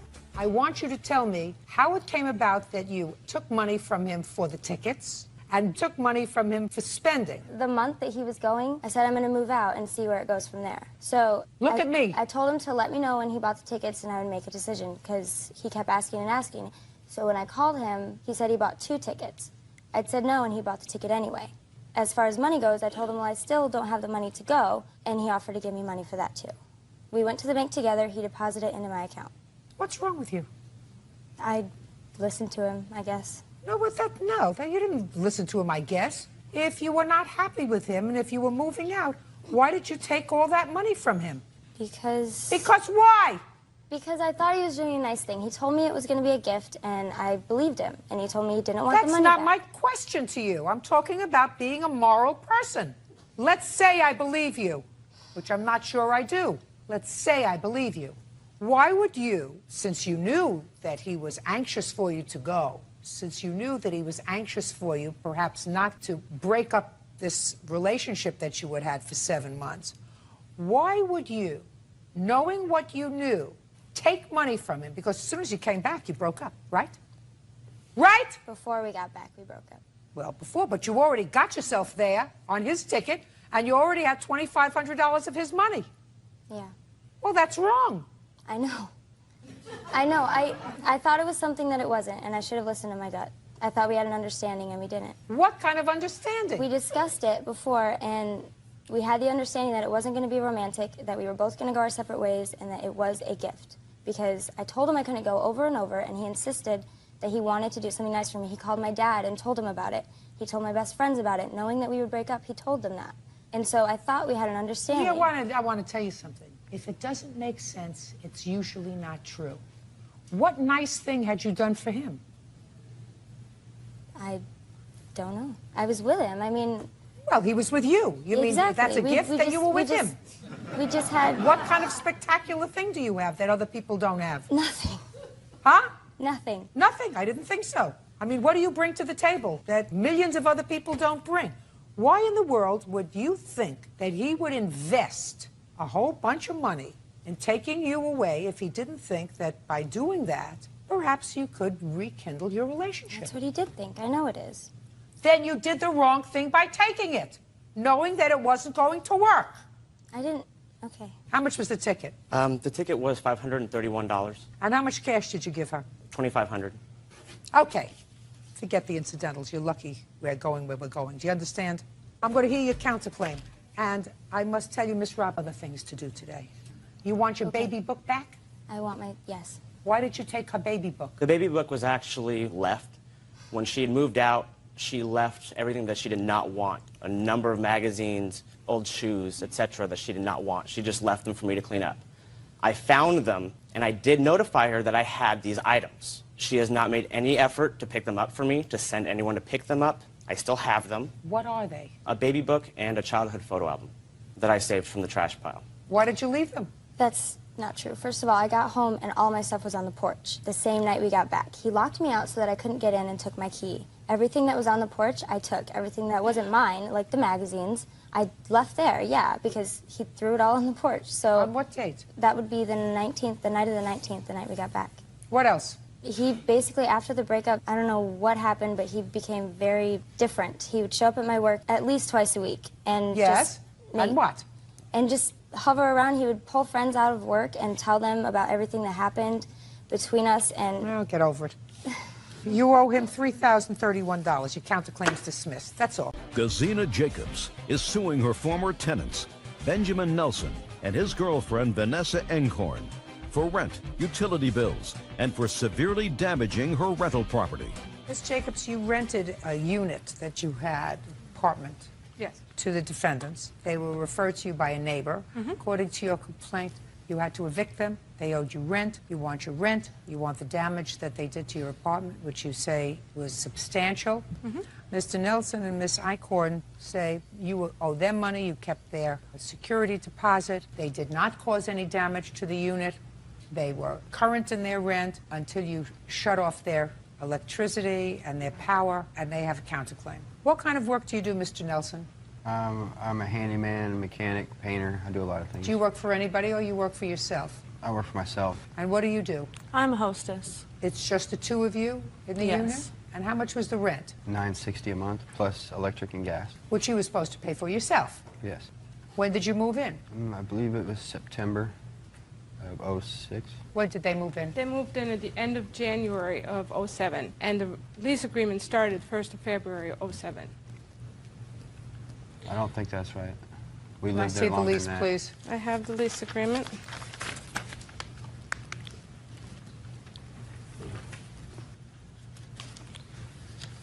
Are you on any prescribed medication, Mr. Nelson? No. You moved in February of '07, sir, not in September of '06. Okay. So, first let's start with the question of utilities. According to your answer, you say she agreed to rent us the unit and we signed the lease for $960 a month, including utilities. Now you say you were supposed to pay your own utilities. Electric and gas, yes. You were supposed to pay your own utilities. Did you put them in your name? Right before we got evicted. Eventually we had to. What do you mean eventually you had to? You had to when you moved in February. Well, they were in her name up until then because it was part of the agreement that our utilities would be included in the $960 rent. Not according to him. According to this evidence in these papers, That's what it was. It was in her name for a long time. Well, it was, of course. It had to be in somebody's name. Yes, and until she turned it off without notice. Just a second. Were you supposed to pay the utilities? Yes. Why didn't you put the utilities in your name starting in February? Because that wasn't part of the agreement that we had. Of course it was. We didn't have the money at the time. That may be an answer. So we agreed to do it when we had the money. Yeah. Just a second. When did you have the money? I believe April or May. By April, she had already turned off the utilities. That's when we got it in our name. Because you didn't pay them. When did you move out? We moved out around the beginning of June, around June 10th. June 9th was our last day.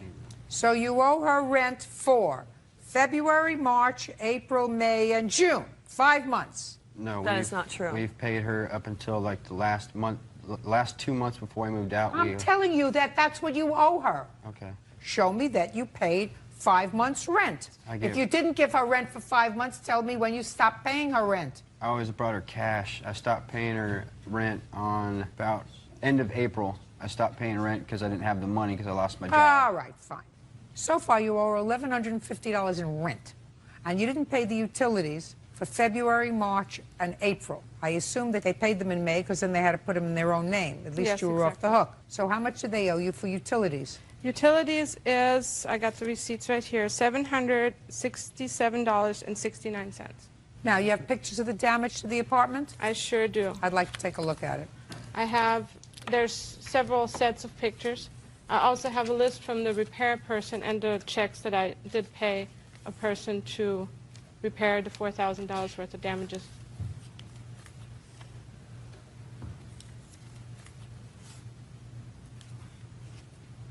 How did these holes get in the wall? That was a prior roommate. Whose roommate? Ours. A bad selection of a roommate.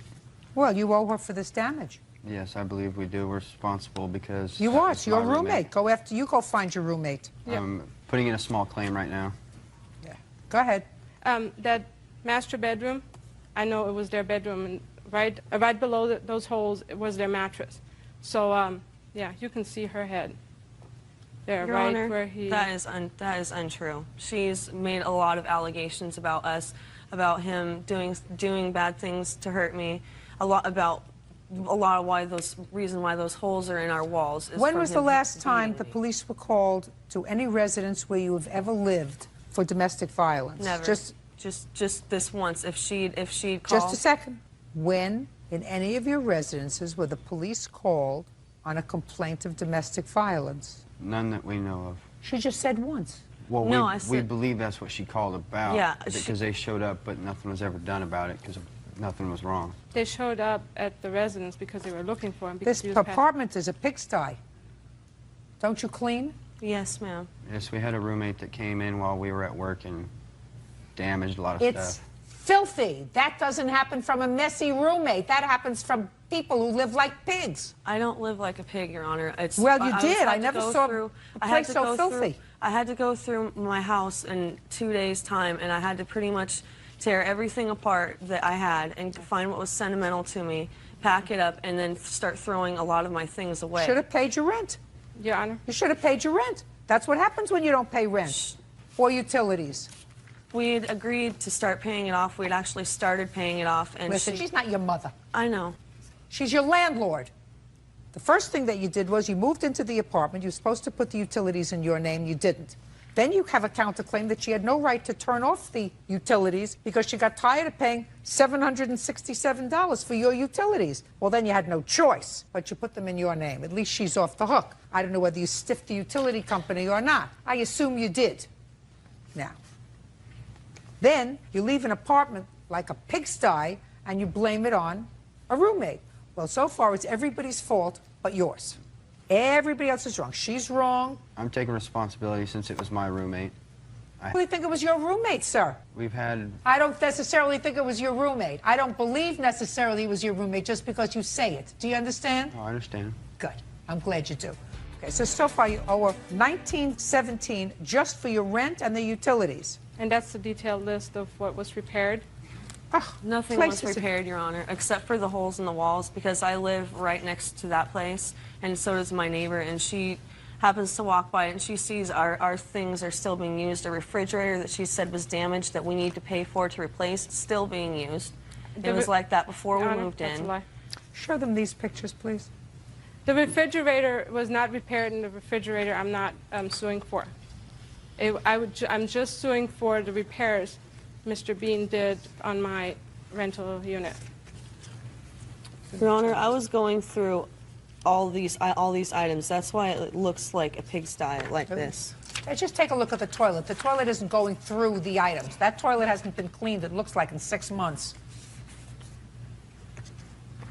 You owe $5,000 for your cleanup, for your rent, and for your utilities. Now, give me 30 seconds or less on your counterclaim. Let's go!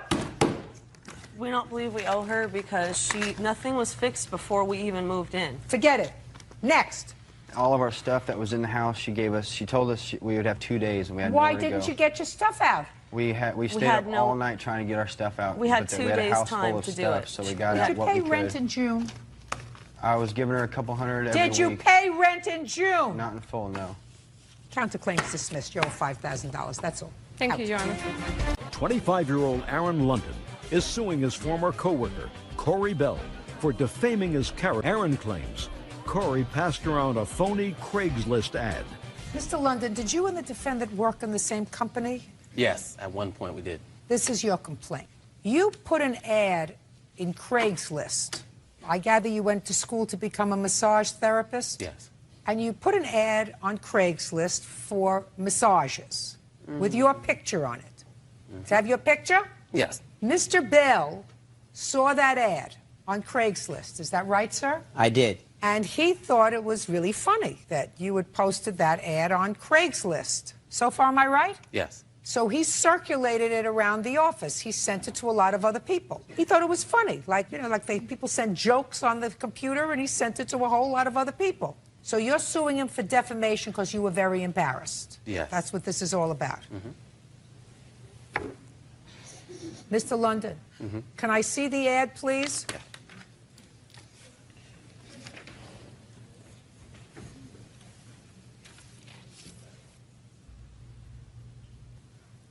Okay. So this says, hello, ladies. Imagine casting your eyes upon this gorgeous whatever. It's got pictures of you, right? And it says, massage for big, beautiful women. Reply to personals. It looks like a number at Craigslist.org. And when people reply to this personal, they get you. Is that right? Well, they get transferred to an email, yeah. But it's you. No, not in this particular case. There's a little bit more to the story that hasn't been revealed yet. Sir, all I want to know Yes. is, it comes back to you. Yes. Now, is this the same ad that you sent to other people? Yes. You didn't modify it in any way? No, didn't modify You didn't it. change it, you didn't add words, No, you didn't... no, I didn't. I just sent the link. You sent the link and you said, take a look at this. That's it. That's not a crime, Mr. London. That's not a crime. That's not a lawsuit. Yeah, there's a little bit more to it. Well, though. give me 30 seconds, sir. That's what happened. You put this ad that you didn't want to be circulated among your office mates. He circulated it among your office mates. If you didn't want it out there, you shouldn't have printed it. Well, no, that actually isn't what happened. What happened is I work for the bank, and I also have a personal training and massage therapy business, like you said. And another kind of job side also that I do is I write personal ads for Craigslist. Also ads for businesses, whoever needs advertising. Very nice. I'm not an advertisement for you, sir. So you have a lot of businesses. You put this on Craigslist. No, yes, technically speaking. That's what But we're here for. that ad wasn't for me. Who cares I who it wrote was the ad for? for somebody else. Who cares who it was for? Who cares? He doesn't know that. All he knows is this is the ad that he saw on Craigslist. He had every right to send it to whoever he wanted to send it to. To my workplace? Well, he doesn't work in the workplace anymore. I don't care. He could have sent it to the King of Siam. He could have sent it to me. He could have sent it to the President of the United States. He could have sent it to the Vice President of the United States or the Secretary of the Interior. It doesn't make any difference. It's out there in cyberspace, put on the internet by you, Mr. London. He could send it to whoever he wants. It's open. That's what it is. It's like sending an open letter. To send it to my job for what? For Who laughs? cares? If you don't want to be embarrassed, you don't put embarrassing things on the internet, Mr. London. If you don't want to be embarrassed, keep your private thoughts to yourself. But the ad is not mine, is what I'm trying to tell you. Can I actually tell you? Listen, Mr. London, I understand the nonsense what you wrote in your complaint. You said you were doing an ad for somebody else, and this was just a sample of what the ad would look like. But Mr. Bell doesn't know that because you posted this on Craigslist. But how does he know I posted it? It doesn't make any difference whether he knows you posted it or not, sir. It's here. It's out there in the world. Just like he sees it, anybody else can see it. He can send it to whomever he wants to send it. The truth of the matter is, you did post it on Craigslist. Did somebody tie you down and take these pictures? No, those are sample pictures. Those are pictures that The you... pictures don't even match the ad, is what I'm trying to tell you. Oh, it's yes, not they even... do. Oh, yeah, listen, Mr. London, you can tell me whatever you want to tell me, sir. This may have aggravated you. It may have upset you. It's a very good lesson. If you want to think privately, you go, I want to take it all in, and this is what I want to do. I want to keep these thoughts to myself. If you want to give massages to big, beautiful women, and that's what you're thinking about, and I'm going to see it, but I'm not going to write it in a letter to my mother or my sister or my boyfriend or my girlfriend. I'm going to keep it to myself. Once you type it in the machine and you write send, it's over. It's out there. It's in Mexico and Burma and Jersey and Brooklyn. It's all over the place. And you can't complain about it if somebody says, this is really funny. I want to send it to everybody that I know who knows this jerk who posted this on Craigslist. So, Mr. London, grow up. You want to keep things to yourself? You want to talk into your pillow. Don't talk into your computer. Case is dismissed. 25-year-old Suzanne Hiller is suing her ex-husband, Patrick King, for her lost wages after their daughter broke her leg. Now, this is case number 398 on the calendar in the matter of Hiller versus King. Parties have been sworn in. You may be seated. Miss Hiller, you used to be married to Mr. King. You have one child together, is that right? Yeah. Child is now 6? 7. 7. Sometime last year, Mr. King was enjoying visitation with his daughter, and she had an accident and broke her leg. And you stayed home to take care of her. You weren't working at the time, having lost your job about a week before this accident. You claim that you asked Mr. King to give you extra money for the purposes of having somebody come to the house and watch your daughter while you went out to look for a job, and he refused. So you want your husband to compensate you for the time you spent home taking care of your daughter. Correct. Doesn't that sound ridiculous to you? No, there's a little bit more to this story. Well, that's the lawsuit. Yeah. I mean, I assume that during the period of this visitation, there was an accident when she broke her leg. How did it happen, Mr. King? She had to use the restroom, and she had a friend over, and typically she waits a little too long sometimes, and she was in a hurry to get to the restroom. She was wearing socks, brand new sparkly socks, which were really slippery, and she was running across the tile floor with her friend in chase behind her, and when she rounded the corner, she slipped and fell, and she's been told, Whatever. It's an accident. Now, Miss Hiller, is there anything that you know that suggests that this is not the way your daughter broke her leg? After all, she was 6 years old, so I'm sure you asked her. And she said she was running and she fell. Is that right? That's correct. Okay. But the story's changed. Now, I heard that she... No, just don't look at him. Look at me. Okay. I heard that she was running on the tile in the kitchen, playing with her friend, and he was in the bathroom. My daughter What difference does it make? Because I mean, you're not suggesting that Mr. King caused the injury, that it was anything other than an accident. I'm sure it was an accident. Right. Now, has your daughter ever been to an emergency room other than this incident? No. Has she ever seen the doctor on an emergency basis? No. Has she ever gotten a very bad cold or sore throat? No. Nothing. So she is a miraculous 7-year-old who has never been ill. She's very healthy. I didn't ask you if she was very healthy or not. I had a whole bunch of children, and they were always sick. Children go to school, they get sick. They go to nursery school, they get sick. They play with their friends, they fall down, they need a stitch, they break an arm, or they sprain a wrist. That's what happens with children. That's not his fault. That's an accident.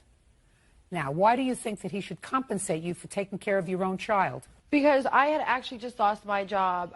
She had broken her leg on a Sunday, and I had lost my job on that Friday. So it had only been literally a couple of days. I got a phone call from him on that Sunday, which was the 5th of December, saying that it was about 2 o'clock in the afternoon. I don't care. You have to understand something.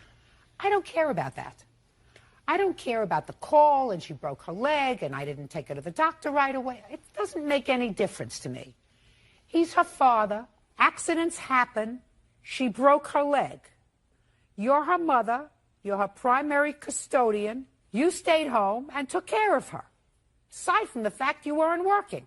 I want to know under what theory you believe that your former husband should compensate you for taking care of your own child. I was unable to collect any sort of money at that time. I had no way to work because I didn't have anybody to watch my daughter. She was in a cast for almost 6 months. So what does that have to do with him? She was out of school for about 4 of it. What does that have to do with him? He wouldn't watch her. I would ask him to come over. Just a second. Is it true that you wouldn't watch your daughter? No, I tried to see her. I actually tried to take her for regular visitation, and she wouldn't allow me to. Because she said she couldn't use her crutches. She didn't want her out of the house on her cast. Numerous other excuses, but I was denied the right to see her. Miss Hiller, is that true? That's not true.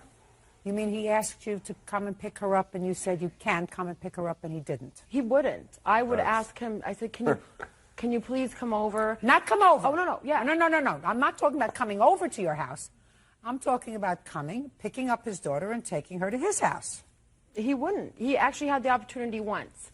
He was going to come once because it took a while for her to actually not be sedated because she was heavily sedated because of the severity of the break. I have a copy of the X-ray if you'd like to see it. I would not. Are you telling me that a 6-year-old child was heavily sedated for more than a day or two? It was probably about 3 weeks. She was on codeine. I don't know what kind of a doctor you used keeping a 6-year-old on codeine.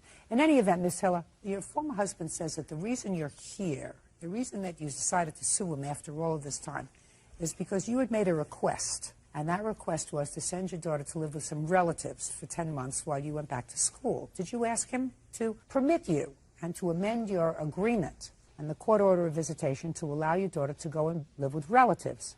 She was going to stay there for 2 months. Stay where for 2 months? St. Louis, Missouri. That's where my mother and father live, who she goes and visits every summer. You asked your former husband if she could go to St. Louis. During what months?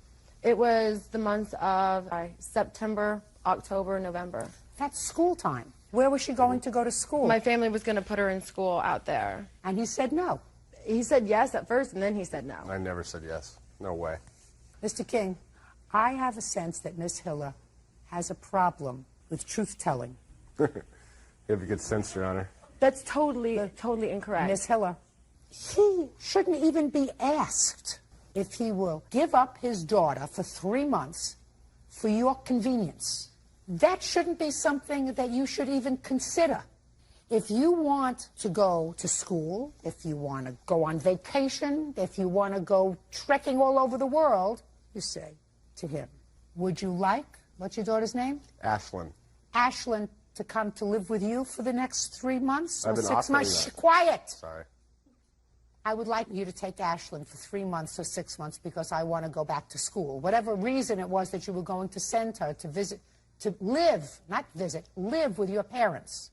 Because once she goes to live with your parents and they enroll her in school, that's not a visit. Did you ask Mr. King if he would be willing to take his daughter while you go back to school? No. Why not? Because he's neglectful. He is not neglectful, madam.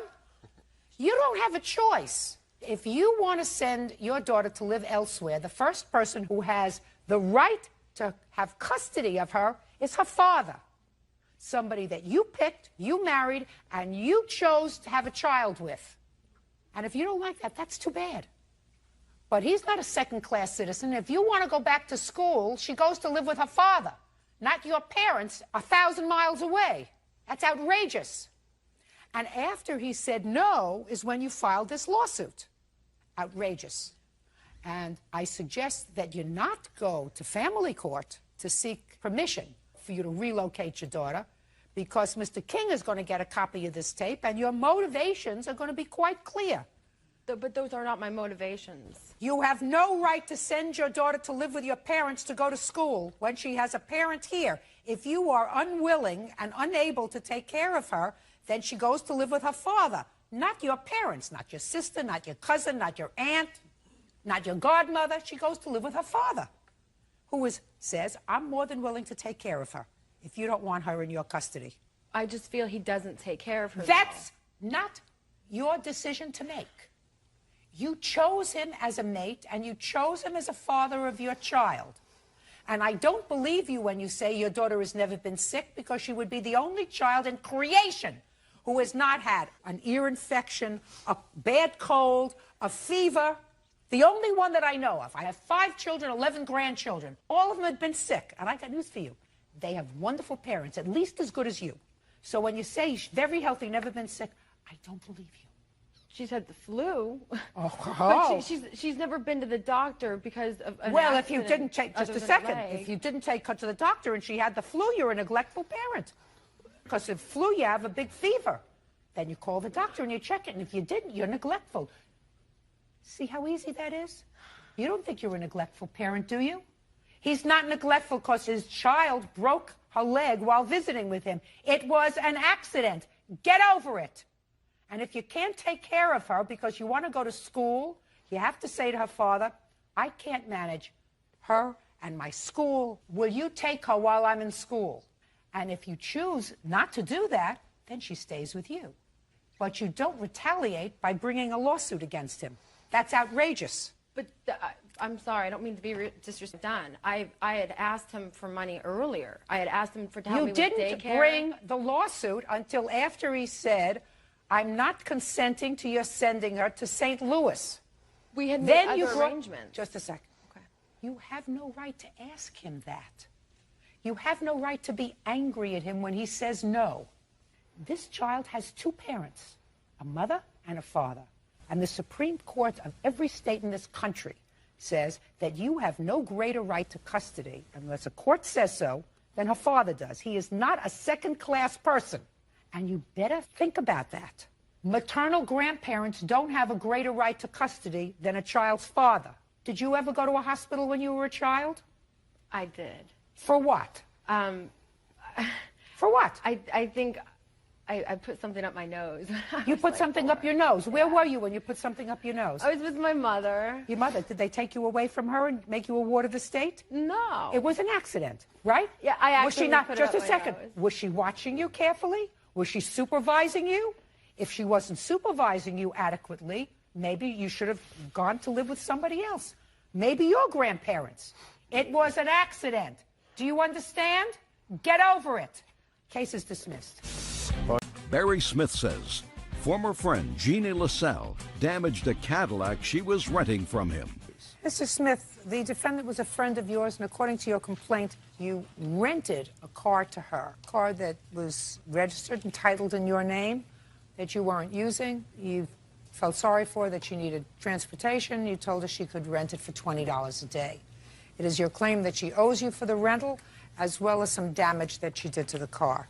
Mr. LaSalle says she owes you nothing. How many cars do you rent out, Mr. Smith? Well, I've never rented out. The proposition was I wanted to sell it to her. It was her idea to rent it. And when did you have this conversation? This was March 22nd in the afternoon. It was like after 1 or 2 p.m. What kind of car is it? It's a 1987 Cadillac Eldorado Baritz. It's like So the it's a top-of-the-line model for that year. And it's Well, in good top of the shape. line. I was a top of the line model in my year too, sir. But this car is now 20 years old. It's in good running order. It's in good shape. I only had like 92,000 miles on it. I'm in good shape too, but I I'm can still tell. what I am. You know what I'm talking about? I can tell. 20-year-old car is a 20-year-old car. 20-year-old car by like 2 owners. It's in I'm not good telling shape. you how old I am, and I've only had 2 owners. That still doesn't change anything. You understand? I understand. What? What? I'm supposed to say here. Mr. Smith, I'm not saying anything bad about your car. I'm just saying it's an old car, sir. It's an old car. It's not an antique. It's just an old car. But it's a Cadillac. That's Me just- too.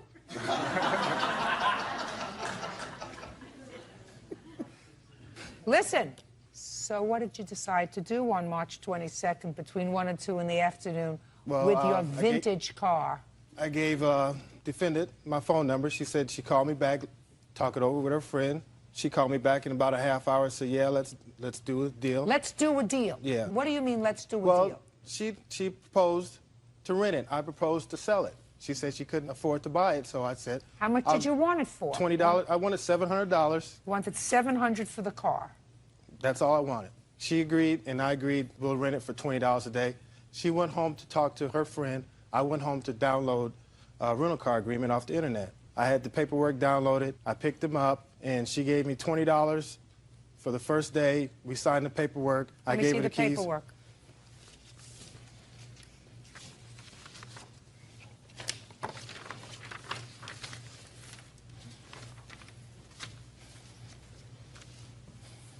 So you just wanted the car for a week, madam? No, ma'am.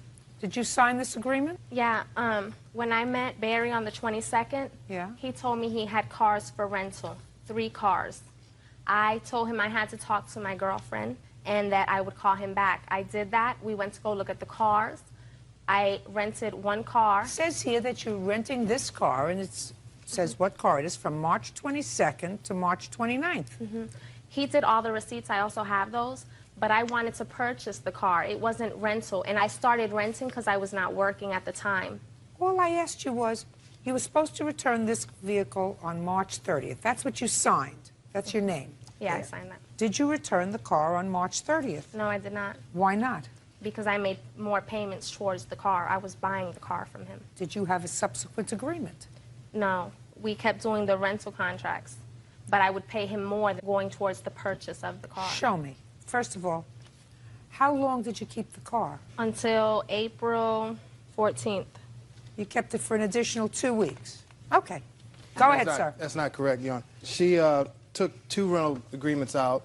She didn't bring the car back. I had to go to her to get the payments and check on the car because she had moved like 15 miles from me. It began like, she was paying me like 3 days in a row. She paid me. At the beginning of the first contract, she paid me the $20. How many days did she keep the car, sir? She had the car like 22 days. From the 22nd of March to the 14th of April. Right. 22 days. And let's do this so that I don't make a mistake. 22 times 20 equals $440. So that's what she should have paid you. That's correct. And that's what you would like, correct? Yes, ma'am. How much did you pay him? I paid him more than the receipts that he has given. How much do you claim that you paid him? Can my witness come up? No! How much do you claim that you paid him? Almost $600 for the car that was supposed to be bought for $700. Almost $600. Almost $600. Good. And how many receipts do you have, and how much do they total? $420. Let me see them, please.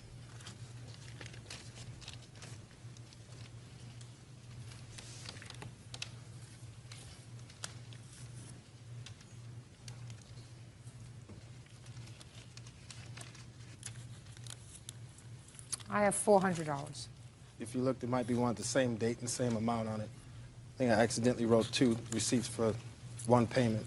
Oh, yeah. I think it's This the is one a for different $80. one. This One is is a the different white, one. yeah. Right, I'm deducting $80 because it covers the same period Right. from 4-3. I accidentally gave her the wrong Absolutely copy right. and everything. Absolutely right. Minus 80, because she gave me a duplicate, equals 320, and she was supposed to give you 440. Miss LaSalle, that's what you got. You gave him $320. Can I speak, Your Honor? Sure. He just wrote out receipts. When he came to pick up the vehicle, he went home and just wrote out receipts. The only one receipt that me and Barry had actually made was the yellow receipt. So he just made up receipts for whatever he wanted to make out the receipts. I had the car almost paid for. Just a second. Almost is not good enough. The only proof, and it's proof that you gave me of what you paid for, are these. That's what you gave me. And it says that you're $120 short. What else, sir? Friday the 13th, she said, come pick up the car. The car's on empty. It's at her house. She was supposed to bring the car back. So I get a friend of mine. We go up to Jeannie's house, get the car, and I said, when are you going to have my money? She said, next Friday. We took off, went home. I called her the following Friday. She's not going to pay me my money. I'm not going to get any money. So I gave her another week, the 27th, which is the day I filed the lawsuit. Jeannie, am I going to get my money? You ain't getting nothing. Do what you got to do. And that's when I went to the courthouse. The night while I was driving it back, like I said, it's 15 miles. The front end was shaky. It's a front-wheel drive car, and it's dark. It's like 9:30, 10 o'clock at night. I couldn't see anything. So the next morning, I went out and inspected the car. The right front tire is very low. I take it to a mechanic, have him look at it and get new tires, and they gave me an estimate of what the damages was because the front end suspension was damaged. I've got damages on the car. The car wasn't brought back in the same state that I gave it to her. And it Fine. was, You wanted to sell the car, sir, for $700. Listen to me. I wanted to sell it. Shh. Look at me. You wanted to sell the car for $700? Correct. You're going to get $440 for her. Use of the car, you're a couple of $100 short of what you wanted to sell it for. Where is the car now? I have the car. Do you drive it? Yeah, I drive it. Do you rent it to other people? No, I don't. But you use it yourself. Yes, I do. So look at what you have. You wanted to sell the car for $700. You're going to get $440, which means that you're just a few dollars off from what you wanted to sell it for, and you have your car. Isn't that great? Sounds good. Be happy. Judgment for the plaintiff in the amount of $120, which is what she owes you. Thank you very much. That's all. Diane Cowan is suing her son, 23-year-old Kenneth Cowan Jr., for car payments and for stealing her tax refund from their shared bank account. Mrs. Cowan, this is your son. Your lawsuit claims two things. First, that you had an arrangement with your son wherein he would use your car and make the payments on it while he was using it until he purchased his own car. You claim that with regard to that portion of your complaint, he did make some payments, didn't pay them all, and ultimately you sent somebody down, your fiancé? Yes. Down to pick up the car because he had moved to a different state. So you want him to pay some $1,000 that he should have paid on the car. The second part of your complaint, which I really believe, based upon what I read, is what you're complaining about. You just tacked on, is that you and your son shared a joint bank account. At some point, he withdrew $2,000 from that joint bank account, and he withdrew that money, which was from your tax refund, because you claimed him as a dependent for last year. And he says he's entitled to that money because he was going to file his own tax return as a single individual, but since you had already claimed him as a dependent, he couldn't claim himself, so he took the $2,000 because he said you weren't entitled to it, right? Yes, ma'am. Am I correct, Ms. Cowan, that but for the withdrawal from the bank, we wouldn't be bothering with any money he might owe on the car? No, we had made a verbal agreement, and I told him that once he took the vehicle to Texas, that he would be responsible for the payments. Did you have that agreement with your mother? Yes, ma'am, we did. Fine. At that time, were you going to school, sir? Yes, ma'am. Were you also working? Yes, ma'am. Were you working full-time or part-time? Part-time. Who was supporting you? I was on academic scholarship and receiving money from Pell Grants. Did your mother send you any money? She may have given me a total of $500. Okay. Is it correct, Ms. Cowan, that for the year 2004, your son was basically self-supporting? No. Well, how did you support him? Okay, by me being a disabled veteran, it took care of his 2 years of college. Just a second. Okay.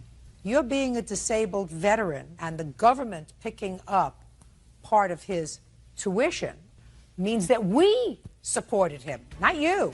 Is it true that he was either self-supporting or on scholarships and or Pell Grants that he's going to have to return? Yeah, he was on Pell Grants, but I supported him as far as sending monies for groceries or if he ran short. How much money did you send him the year 2004? I would say over $2,000. Show me.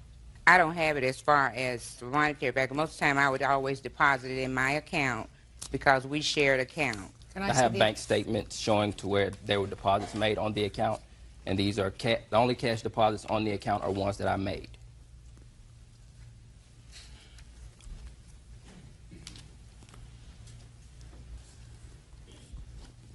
How many times did you withdraw money from this account, Mr. Cowan? Very rare, maybe once a semester, if that. So this was primarily your bank account, that you used this bank account to pay your bills? Yes. Okay. You have a copy of your tax returns from last year, sir? Yes, ma'am. My W-2s and my tax return.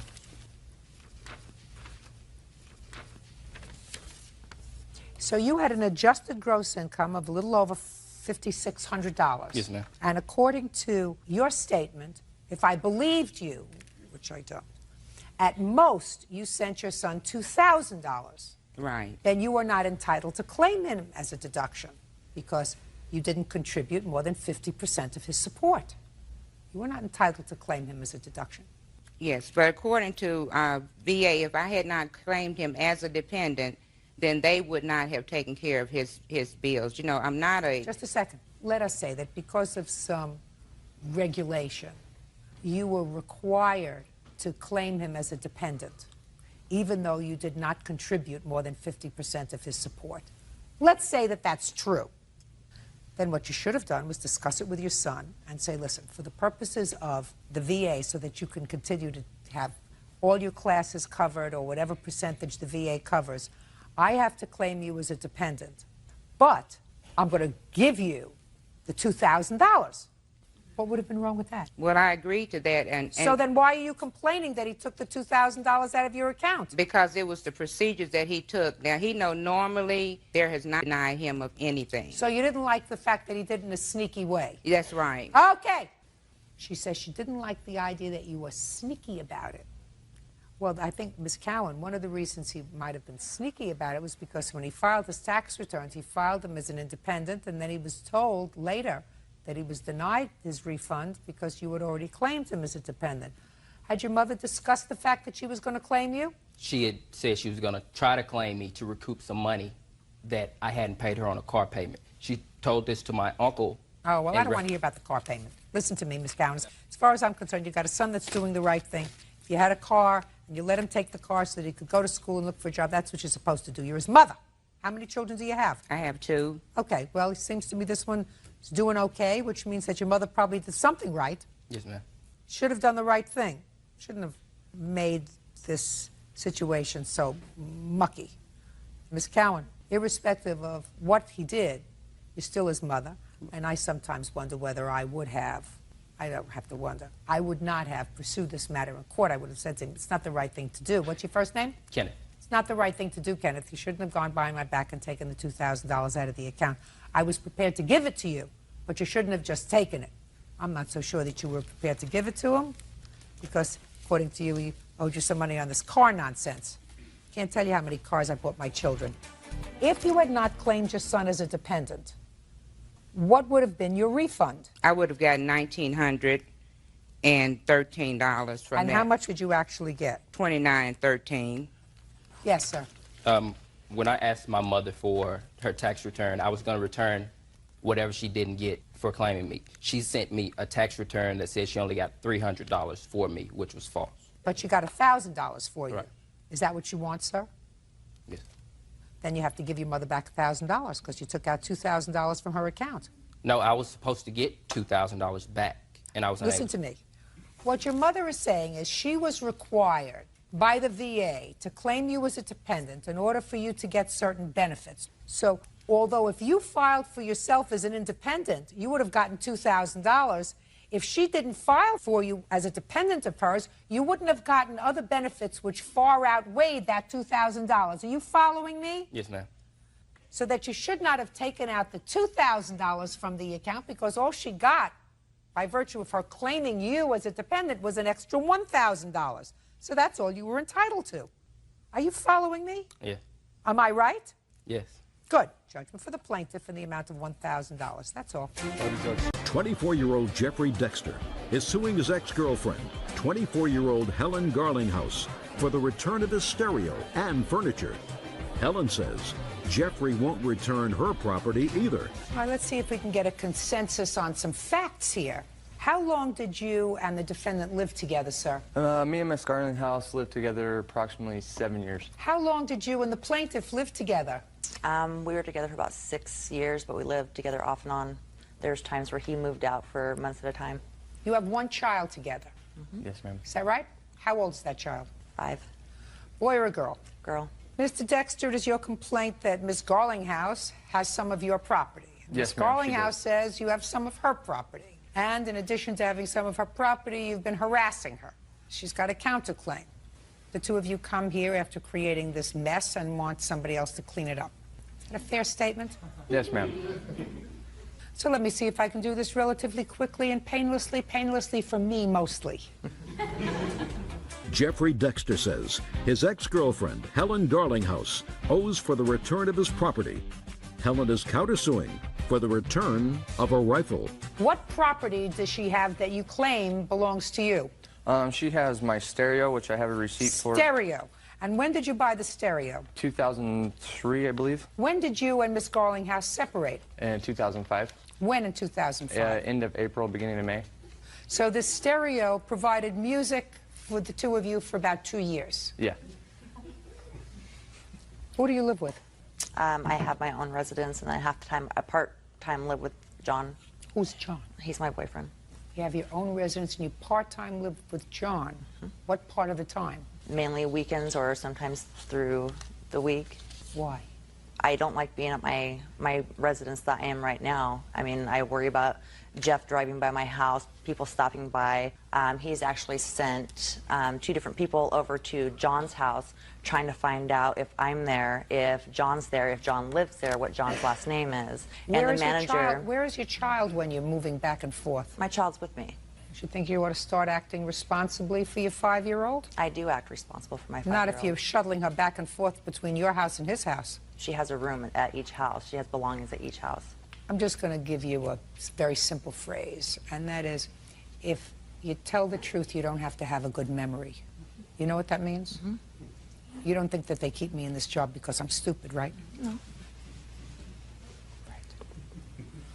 Did you buy the stereo? Yes, ma'am, I did. How did the stereo come to be left at her house? During the process of us breaking up, I moved my clothes and some personal belongings, took with me at the time. I come back to retrieve my other stuff, and she had called the cops on me, stating I was trying to beat her windows in. I was trying to beat her windows in. My cousin was there. He wasn't able to appear today. I went to get my stuff. She would not let me have access to the house. Now I got it. Don't say anymore. Okay. Stereo, what else? The couch. Couch. When did you buy the couch?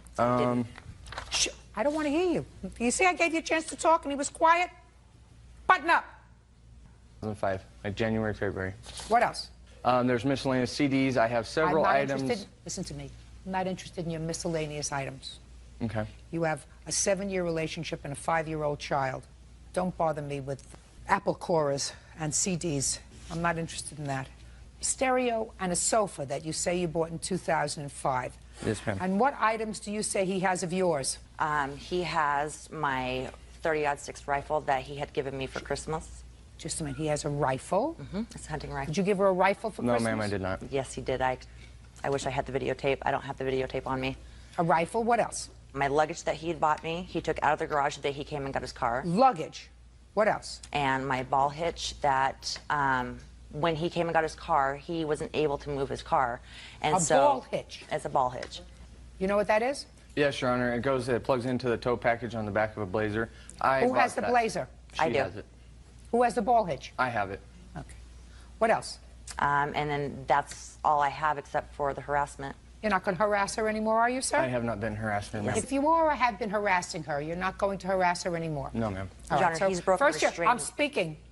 First you get the lecture, then I'll deal with the property. Your 5-year-old daughter doesn't need this aggravation. Needs for you to behave like adults. I assume that when you had this child, you didn't bring her into the world to make her miserable. What you're doing is making her miserable. You have to start acting responsibly. A child needs a home. Not 2 homes. Not unless you're taking her to the French Riviera for the spring and Palm Beach for the winter. Do you understand? If you're taking her across town to live part-time with... John, that's unreasonable. Child needs a home, not 3 homes, 1, 2, 3. Do you understand? So, grow up. And a child doesn't need to have a stressed parent, which means if you're stressing her, cut it out. You made a mistake, put a period, and move on. I'm going to prepare an order. Listen very carefully. You want your luggage and ball hitch back? Yes, ma'am. You want your stereo and couch back? Yes, ma'am. You can make an exchange 5 days from today. She didn't pay. I'm speaking. Listen to me very carefully. Grow up. Stereo, sofa, luggage, ball hitch. They either get exchanged at the same time or they don't get exchanged. Then just say, I'm going to buy a new stereo, a new sofa, I'm going to buy new luggage and a ball hitch. Do we understand each other? Yes, ma'am. Grow up. Goodbye. Marcus Watson claims former friend Ryan Brooks vandalized his car after a fight at a party. Ryan is countersuing, claiming Marcus assaulted him. Mr. Watson, the defendant was your best friend for a long time, according to your complaint and according to his answer. Came a time when there was an argument between the defendant and your sister? Yes. Was it some sort of a party? Yes, it was His her sister birthday. was giving him a hard time because, according to him, he had invited a friend without asking permission. So they were going at it, and you got involved. Right, yes. And it got a little physical. Yes. And if I'm piecing this together, you put your hands on him. Well, actually, I pushed him to move him back. You pushed him. You put your hands on him. Okay, yes. And whatever happened next, it is your claim that when he left the house, which he did, he scratched your car. Yes. This part of it is easy because Mr. Brooks says he was so angry that you put your hands on him that he did vandalize your car, right? Yes. But Mr. Brooks has a counterclaim is that you came looking for him and assaulted him. That's not true. I'm not sure. Okay. Because I've read your complaint and I've read his answer. Okay. So let's start with what the fight was about, Mr. Brooks. The fight was about that the person I brought was his best friend. They were into it at a long time ago. They were what? They were fighting, they were arguing a long time ago with his best friend, but... Whatever. That's what the fight was about? That you brought somebody that they didn't want? Yes. And who had that conversation with you? The plaintiff's sister. Is that you? Yes. Stand up. What's your last name? Love. What was the date of this party? February 3rd. Wasn't it your house? No. So tell me about the conversation you had with Mr. Brooks. The conversation I had with Mr. Brooks was he invited people to the house that was actually enemies of whose house I was at. And I stood calm that whole night because I'm there to enjoy my birthday. And in fact, my daughter was also there. So I didn't need any conflict or anything. So I waited. And what actually came about to have the argument between me and him that became physical was an incident happened where one of our friends have misplaced their keys, and he's making statements and gestures to other people that were there that someone was looking attractive or whatever, and actually whose house we were at, they came into the room where I was at. All right, please, this is getting much too complicated, Miss Love. You left things go for the whole night. Right. And everything was fine. And then at some point, you approached him. Correct. And that's after you had had something to drink. No. Are you telling me you were celebrating your birthday and you hadn't had anything to drink? Is that yes, what I am. You telling my me that? daughter was there, so I didn't have anything to drink. How Why would I much? drink and my daughter was there? She's an infant. Who else was there? My brother. And who else? The rest of our friends. Don't necessarily believe you. So you waited until the evening was dying down, and then something bothered you, so you went over to him, and what did you say to him? I just asked him, why does it seem that you were trying to start a fight the whole night? Because he started fights with other people that were in the house, which the police were called to the residence earlier over something else that he started. So I just asked him, you know, why did you feel that you need to start a fight? This is my birthday. I'm here to enjoy my day. And what did he say to you? He had an attitude. He was No, drunk. that's not what I asked you. I said, what did he say? He really had nothing to respond to me. So he didn't answer you? No.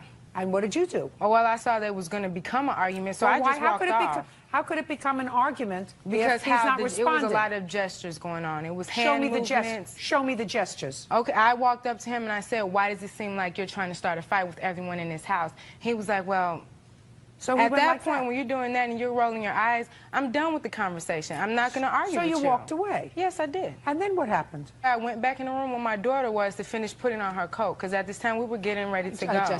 You walked out of the room, and? I went in the room where my daughter was. And? I went to put her clothes on. He came behind me. And? Doing all of this, like he wanted to start a fight. So I stepped out of the room, because I'm like, no, we're not going to argue. Go ahead. So or he's get moving his heated. finger like this. Yes. Right, and you moved out of the room. And he's jumping in my face, so I come out the room, and I'm pretty much like, do you really want to start this? Do you really want to make this about a fight? And pretty much he went to swing at me, which he missed, and then he pulled out a knife, so that's when my brother came into the play. That's when he pushed him out the way. No. Of course not. Of course not. It's not what happened. He went to swing at you? Right. Nah, not what happened. What happened? She was right about the gestures and whatnot. I was drunk, but she came at me like she wanted to hit me. But instead of me hitting her, she kind of swung at me but missed me. And I was going to swing back, but the plaintiff and his two best friends, they jumped on me from the side. I'm all on the ground. I pulled out my knife for protection. They come at me again and start swinging at me, so I dropped my knife. And they told me to leave, and I left the apartment. And nobody was hurt? I was hurt. She wasn't hurt? No. He wasn't hurt? No. And you went outside, and what did you do with their car? I scratched his car. Do you have an estimate for the scratching on your car? Yep, they're right here. Like, take a look at it.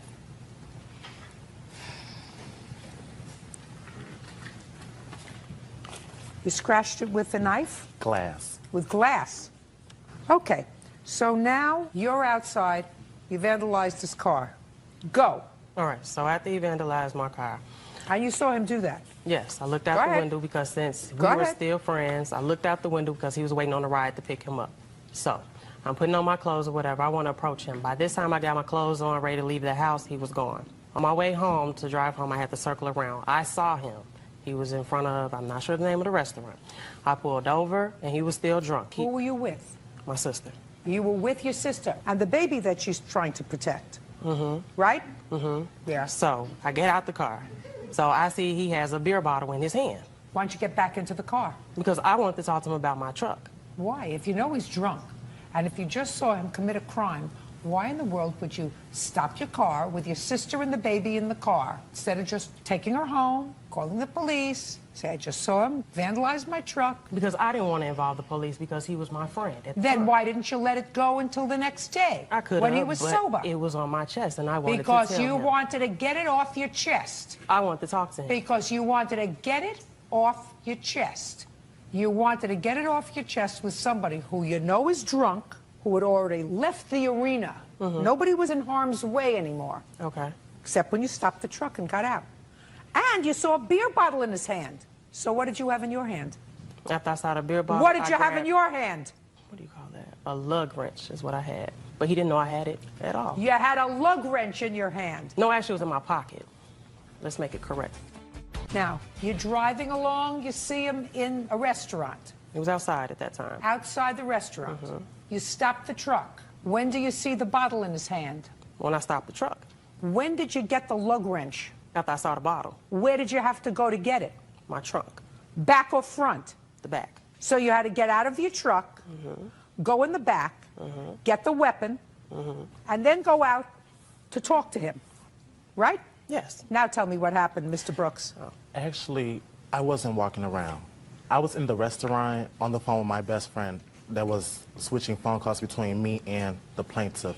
He called me and let me know that the plaintiff was looking for me. I was sitting in the restaurant waiting for a ride to come and get me because I'm hurt. And the plaintiff comes inside the restaurant while I'm sitting down and hits me in the head. And it wasn't a lung wrench. I think it was a tire crowbar, a tire gauge. And it wasn't small. It's big. I have a picture of it. I'd like to see it.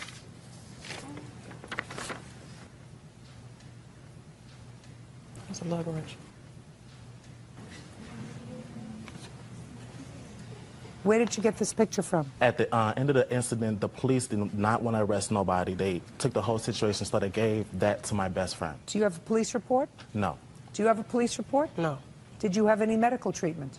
I went home. My aunt, who was a certified nurse, cleaned me up. And Did you take any photographs of what you looked No. like? Why not? because I just wanted to go home. I was messed up, and I just wanted to go home, lay down. So what did you do when you finally confronted him, Mr. Watson? I came to confront him while he had this beer bottle in his hand. It was outside. We went inside the restaurant.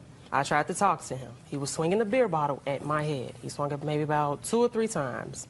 The last time he swung it, launched it, and it fell on the ground and shattered. At that point in time, that's when I ran up. Ran up what? I ran up on him. And what'd you do? I hit him. Yeah, you hurt him. With a weapon that you secured to do just that. I didn't want to hurt him. The thing was, I had that for my protection. No, no, no. Your protection was your car that should have kept running and kept going until you dropped your sister and the baby off. So you take care of your own car, Mr. Watson. For what? For what? I didn't Because know. I'm awarding him on his assault charge the exact same amount as he would have paid you to fix your car. That's why. He's got a counterclaim for assault. Do you understand? I understand that, but he vandalized my vehicle. That's absolutely right. And you assaulted him with a tire iron. Wait a minute. Because he vandalized my car before the fact of that happened. Oh, absolutely right. So if He absolutely did.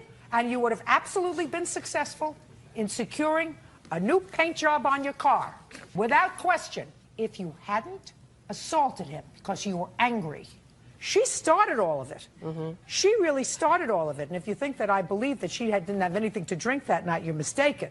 She started it because everything was sort of cool. All she had to do was go home. She confronted him. Okay. With an attitude, because you and I both know this is your sister. She does have attitude. Would that be a fair statement? Yes. So You take care of your own car, sir, because the exact same amount that I would have awarded you on your complaint, I'm awarding him on his counterclaim. Because you know you had no right to vandalize his car, correct? Correct. Goodbye. I leave you both where I found you. Steve Ramirez claims former live-in girlfriend Jennifer Flynn refuses to return his belongings. Jennifer is countersuing for money owed and for an assault. Mr. Ramirez, you and the defendant dated and I gather lived together for a brief period of time. You had one child with you at the time? Yes. And it is your claim that she, after an argument, threw you out with your child and kept your property. The defendant says that when you left, you owed her some money, and instead of the money, you said to her, just keep my stuff. I don't want it. You know, sell it. She's also counterclaiming because she says you assaulted her, correct? Correct. Okay. When did you move in with Miss Flynn, Mr. Ramirez? She moved in with me about 4 months after we met to my home that I was renting. Was that you moved in together? This year. 2007. 2005. When was it? 2005. And when did you move into the apartment that you left? We moved in at the end of July of 2006. And you have one child. How old is that child? She's 8. And you have custody of her? Yes, ma'am. Tell me what happened when you left, sir. Well, when she kicked me out, me and my daughter, she just kicked me and my daughter out. Well, tell me about that day. While we were talking, and I have an invention. You have an invention? Yes, ma'am, that me and my brother came up with. And Miss Flynn stated that she wanted 10% of something that doesn't exist. And I said, no, how am I going to give you 10% of something I don't even have? So that's where it started, and that upset her, like, just totally upset her. And she said, what? And I said, how am I going to give you 10% of something I don't even have? I can't. What do you mean you don't even have? You had an invention, you just told Well, yes, me. ma'am, but it's just in the process now. I haven't... Well, I assume that what she was saying is that in exchange for whatever financial contribution she was making, were you working at the time? Yes, ma'am. You were both working? Yes. Well, I assume she was saying that because you lived together as a couple, she wanted 10% if anything happens with this invention. And you said, no, I don't think you're entitled to that. So you're entitled to say that to her, Mr. Ramirez. If she wants 10% or 50%, then you got to get married. Then that's what the state does. The state says, well, then property becomes community property or joint property. But you're not married, she's not entitled to anything. So you're absolutely within your rights to say, I don't want to give you 10%. Is that when she threw you out? Yes, ma'am. What did she say? Get out of my house. You and your daughter can get out of my house. And is that what you did? You left? Yes, ma'am. And you left your things? Yes, ma'am. What things did you leave there? I have a list of things, numerous things. They better be big items, sir, because I don't get involved with saucepans and dishes. That's just some of the things. That's not the personal belongings, like pictures and... I'm going to cross certain things out here, Mr. Ramirez, that I think are ridiculous. Charbroiled barbecue with 2 propane tanks. Prairie dining. Did you purchase all of these things, sir? Yes, ma'am. Did you purchase them while you and the defendant were living together? No, ma'am. Prior. You had these things? Everything on that list is prior to our relationship. Let us take a look at this.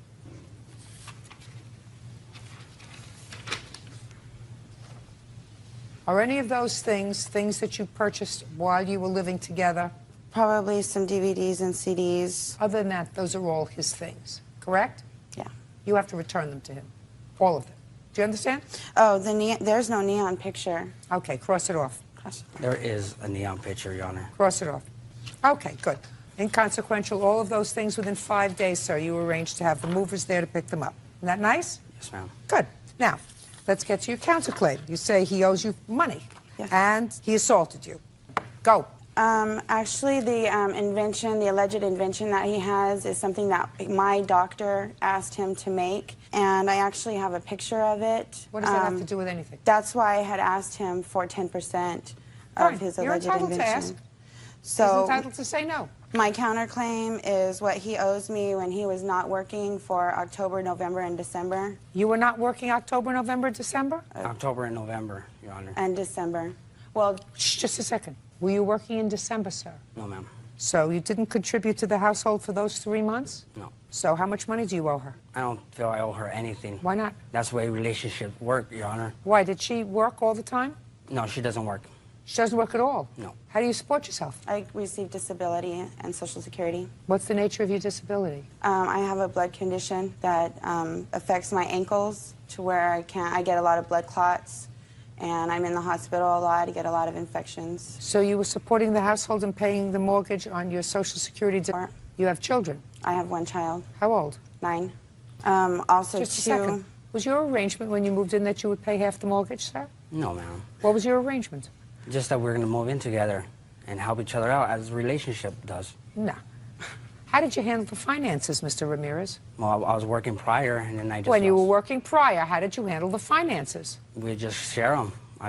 How did it work? You came home and you all both deposited checks into a joint account? No, ma'am. Well, how did it work? I want to know. I would hand her cash and to pay the bills. How much? It just depended on how much the bills were at the time. Mr. Ramirez? Yes. How much would you hand her each month? Maybe $1,200. Each month? No, not each month. Well, that's When what I I'm could. asking you, sir. You don't play with me, Mr. Ramirez. Yes. You think you're smarter than I am? No, ma'am. What else? He also owes me for his vehicle insurance from May to January, which I do have invoices for. Just a second. Why did you pay in May? He was working in May. Because I had added him to my insurance because he couldn't get it on his own. And with the money that he was giving No, my me- darling. Listen to me. In May, he was working, so he was giving you money. In May, June, July, August, he was working. He was giving you money. Not you enough. paid who cares? That's not something I'm getting involved with. So far, he owes you $1,800, period. Okay. What's next? So he owes me then $120 for vehicle insurance for October, November, and December, ma'am, when he was not working. October, November, and December. You had a car? Yes, ma'am. She was paying the insurance? Yes, ma'am. Good. And you weren't paying Helping. anything? And But- January. Just, you weren't paying anything? Not a penny. Okay. How much a month? $40 a month. Okay. So it was 3 months or 4 months? 4. 160. What's next? The satellite dish was a household bill. Forget it. You still have the satellite dish, no? I still have it. Keep going. I'm also countersuing for the assault. Well, let me hear about the assault. Okay. One night I was just in my house, in my room with my friend. When? Approximately the 14th of January. After he had left? After he had left. He came back into my house. He still had a key because his stuff was there, so I didn't change the locks. I changed my alarm code. I thought that was good enough. He came in anyhow. I had my room closed. When I opened my bedroom door to see who had come in, he was already right there. And he asked me What were you doing there? I went to pack my daughter's things her room so I can... Did you call her first? No. Why not? I have a key. You have no right to do that. You're not a tenant there.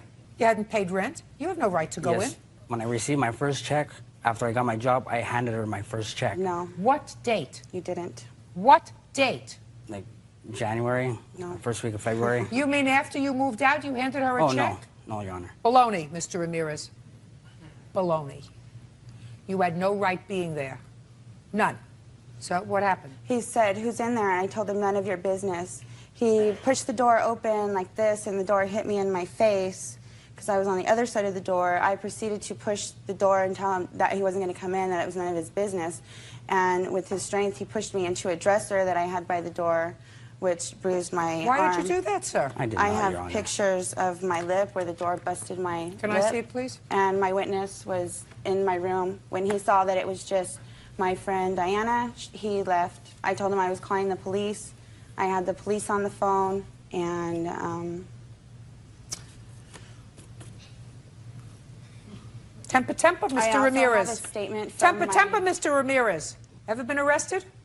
Yes, Domestic violence? yes.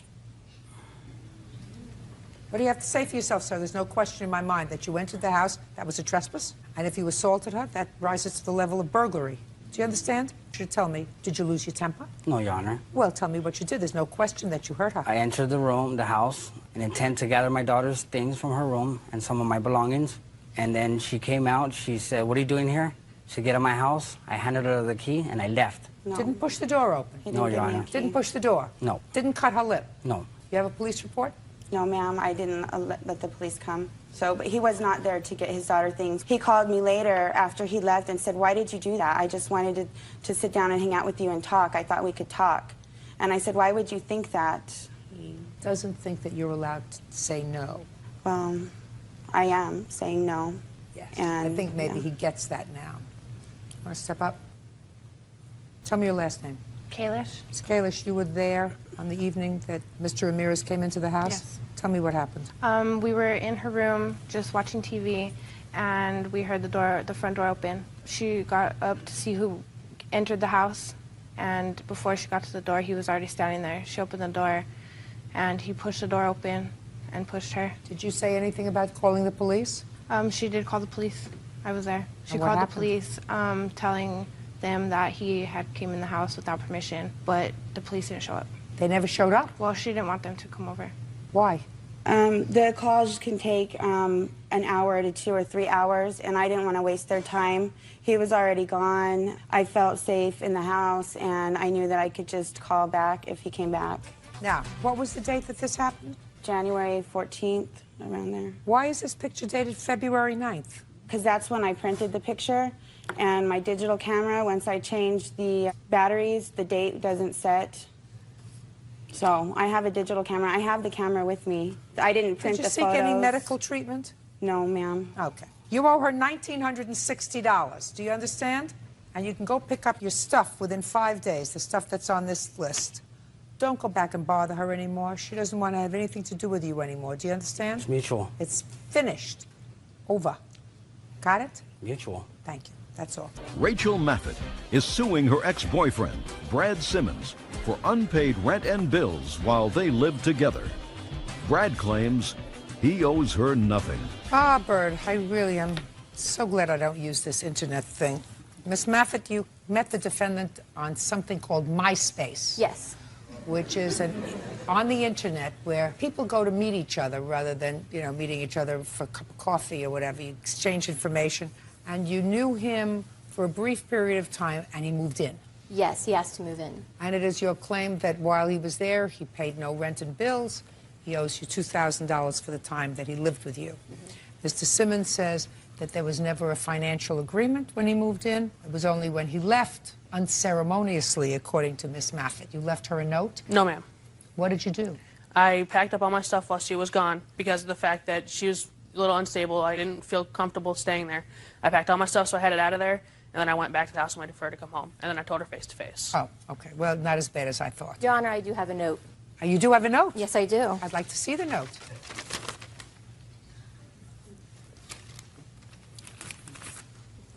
When did you get the note? When I came home and found all of his stuff gone from the house. The note was only... Okay. So you write this letter because you believed she was involved with a couple of other people at the same time she was involved with you.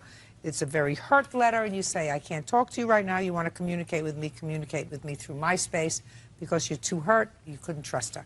Okay, got it. When did you move in, Mr. Simmons? It was sometime before Christmas. I don't know the exact date. You remember the date? I do not. It was probably after 3 or 4 dates, though. Sometime in mid-December. Yes, ma'am. Of 06. And you moved in at her invitation? Yes, ma'am. And when did you move out? I moved out, it was the first week of February. So let's say It was before Valentine's Day. Remember when he moved out? It was before Valentine's Day, but he was over at my house probably 5 days a week after that. He promised that we would get back together, and so he lived still with loved you me. maybe 6 weeks. Right. That is untrue. I did not go after. Did anybody live with you before, Miss Maffitt? Not in that apartment, no. Has anybody lived with you since? No. So you weren't looking for somebody to share the bills with? No, I was not. So what money do you think he owes you? For the He owes 6 me- weeks that he was there? He lived there for probably 8 weeks, and 6 weeks. Keep going. And he did say that he would pay for half of the bills. He actually asked me if he could live with me. He says that he thinks it may be the L word, and so that he wanted to come live with me because his family was unstable, and he said that his father was beating him. That is untrue, Your Honor. Listen to me. He left. You have no downside. Well, I paid for all of the food. He eats probably enough for 3 people a day. Yeah. And he did promise me to pay $2,000 from a bonus that he was going to be getting from his new job. And every time I would go to pay bills, he would say, oh, no, it's okay, you're going to get that other money, so we can do this instead and have fun and eat out and things like that. So I did spend money on things that I normally wouldn't have if I were living alone. I work 2 jobs, and I am trying to finish school, so I'm just barely eking by. Mr. Simmons says he was there. He gave me $300 when he first moved in, which we promptly used on food and going out to eat. Was it 3 or 5? It was $500. I gave her $300 when I moved in, like she said, and then at another point, about 2 days before we broke up, we went out to eat with my uncle, at Johnny's Pizza, and I gave her another $200. Do you feel, Mr. Simmons, as if you owe her any money? No, ma'am. Was there ever an agreement for you to pay rent there? No, ma'am. When I moved out, I figured the $500 I gave her, plus I maintained the upkeep of the house, and I cooked. So I feel that's... You don't get credit for that. I feel that the money that I gave her at the time that I was there was You gave her $500? Yes, ma'am. What's your rent, by the way? My rent is $580 a month. He's paid you enough, Miss Moffett. Miss Judge Judy, I actually have an email here stating that he was going to give me the $2,000. Oh, then I'll see it. I never sent an email. She did have access to my email password. No, I did not. Because it was saved on her computer. Just a second. Judge, I also have emails saying that he would lie in court, that he admitted to lying in court. He admitted to cheating on me with men. That's untrue, Your Honor. Oh, listen, I'm not that he wasn't working when he was working. That has nothing to do with me. Absolutely nothing to do with me. The only thing that has to do with me is whether or not you just refuse to put a period and say, made a mistake, shouldn't have invited this guy in to live with me after knowing him for just 4 dates. You have no downside. He gave you $500. He was there for 6 weeks, and I'm not sure that you wrote this thing yourself. Case is dismissed, Miss Moffett. Put a period. It's over. Goodbye.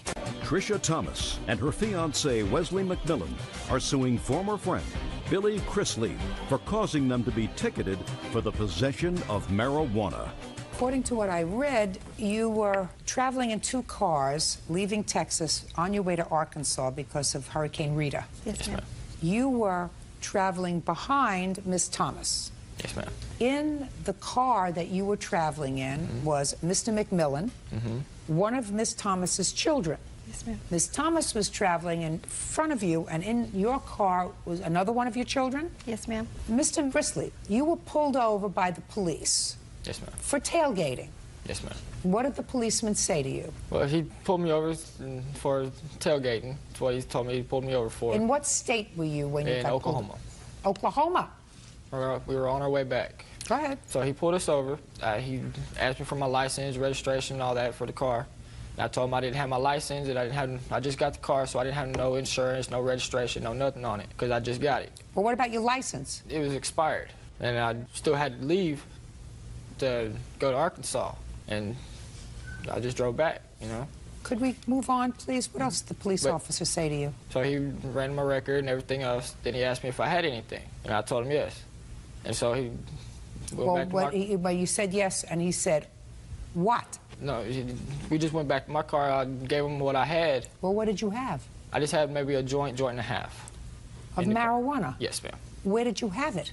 In my center console. Where'd you get it from? I brought it from home. Had you used it while you were in Arkansas? Yes, ma'am. And you only had a little bit left? Yes, ma'am. Anyway, so now, against that backdrop, Officer Byrd, the police officer gave him a ticket and also gave Mr. McMillan a ticket because under the laws in the state of Oklahoma, if there's marijuana or drugs in the car, everybody's responsible. So everybody gets a ticket. So Mr. McMillan got a ticket, and Miss Thomas over here had to pay the ticket, or else she was leaving Mr. McMillan in Oklahoma. And she wanted him home because it looks to me as if you're expecting. Yes, ma'am. How wonderful. Tricia Thomas and fiancé Wesley McMillan say former friend Billy Chrisley caused them to be cited for possession of marijuana. So since you had to come up with this money because of his personal use of marijuana, you really feel as if he should take care of the ticket. Correct. I don't think I should because I already admitted up to my own stuff. Well, why is it his fault? Well, I don't see why the cop gave him a ticket for my stuff. I already gave it to him. Because that's the law. I haven't seen that law, but I must assume in Oklahoma, if you are an adult and you are apprehended or stopped in a car and there is contraband, you know what that is? You know, bad stuff, yeah. Contraband? Yes, ma'am. Everybody in the car is responsible. Okay. That's the law. So your suggestion that he sue the cop really doesn't make sense. Now, if you said to me, look, he shared the marijuana with me, he smoked the marijuana in Arkansas, he knew it was there because we both used it together. Well, we did. Did you? Yes, ma'am. Where did you do that? While we were up there. In Arkansas? Yes, ma'am. Really? You sure? Yes, ma'am. Go ahead, Mr. McMillan. No, ma'am. No, ma'am. I've been clean from every drug and alcohol for over 6 months and still going. Well, sometimes there's a little bit of stress, Mr. McMillan, when you're escaping a hurricane. Nope. Because of the stress, he started smoking cigarettes again. That was it. Where were you in Arkansas, sir, when he was smoking this marijuana with you? We were at the person's house that we were staying at. We just walked around the woods. No, man. The only time that me and Mr. Crisply ever took a walk, we went to the woods. There was nothing ever done. We ran down the side of a mountain and came back up, and that was it. Now, when was your license suspended? It was suspended in about, I think, 2002. For what? My dad gave me the keys to his truck so to give back to my mom. And when the cop pulled me over, they searched me, and all I had in there was, I had a 12-pack, but there was only 6 of them left. But when they searched the truck, they found a little baby roach that was in a film case that was in the truck, which I didn't know was there. More drugs and alcohol. Well, the alcohol was mine. Was inside your belly, inside your little tummy? 6-pack? Yes. So you lost your license because of drugs and alcohol? No, it was just the drugs. They didn't charge me with the alcohol. Just the drugs. How'd you come up with the $940 to pay your ticket? My ticket was $1,261. Well, how'd you come up with $1,261 I had to borrow from my mom, and I'm still paying her back. They had to use their house note to pay for that fine. And by the time it added all up, it was $1,343. You want to know something? Yes, ma'am. I believe him. I believe that Mr. McMillan knew that he had marijuana. I didn't know he had it in the car. I know you didn't, but Mr. McMillan did, and I believe he used it with him. Now, that certainly would indicate to me that he bore some responsibility for this marijuana being in the car. So I suggest you get your money from him. And while the defendant acknowledges that this was his marijuana, everything else he's told me, I believe. He's not making up this stuff because he's certainly not making himself look too good, right? You understand that I don't think you look like a model citizen. Which I know I'm not. We know you're not. Yes, ma'am. But I believe you when you say that he was smoking marijuana with you in Arkansas. You are telling me the truth, aren't you, sir? I believe you. So that being the case, Mr. McMillan, you pay your own ticket, and I suggest you reimburse your fiancé for the ticket. You knew the stuff was there. You enjoyed it while you were in Arkansas. You got to pay the piper. Case dismissed, that's all. Jessica Greenfield says her boyfriend's ex, Janelle Chamberlain, keyed her car in the middle of the night. Janelle says it wasn't her. Did you ever key anybody's car? No, not that I can remember. I was just kidding. No, never. Why wouldn't you key somebody's car? It's against the law. It's not a nice thing to do. You wouldn't like somebody to do it to you. Heck no. All those things. That's right. More people here who key cars. According to your complaint, Miss Greenfield, Miss Chamberlain is the ex-girlfriend of your current boyfriend. That is correct. They have a child together. Yes. And you claim she keyed your car. Yes. And Miss Chamberlain said, absolutely not. She did not do anything of the sort. So when do you claim she keyed your car? 1:15 in the morning on June 11th. Where were you? I was at my house. Where was your car? In my driveway. Where does Miss Chamberlain live in relation to where you live? Just around the corner. What makes you believe that Miss Chamberlain damaged your car? I saw her do it. She left me a voicemail about 11:40 in the evening. She also left a note on my car. I'd like to see the note that she left on your car. And I'd like to hear the voicemail as well. Did you leave a voicemail on her machine? Not that I recall. No, ma'am. Try. Did you leave a voicemail on her machine? No. Okay.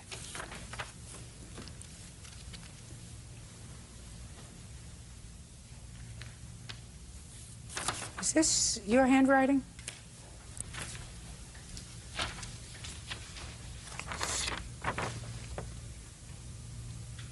Yes, ma'am. It is. Where did you leave that note? I did not recall leaving that on her car that day, but I do recall going over there, knocking on the door. She was very rude to me and shut the door. Listen to me. I just asked where you left this note. Well, if she says I left it on her car, then that's, I imagine When that's did where you she found find it on your car? As soon as I walked out there. You mean when on I saw her the at my 11th car. of June? That is on the correct. 11th of June. I'd like to hear the voicemail. Okay.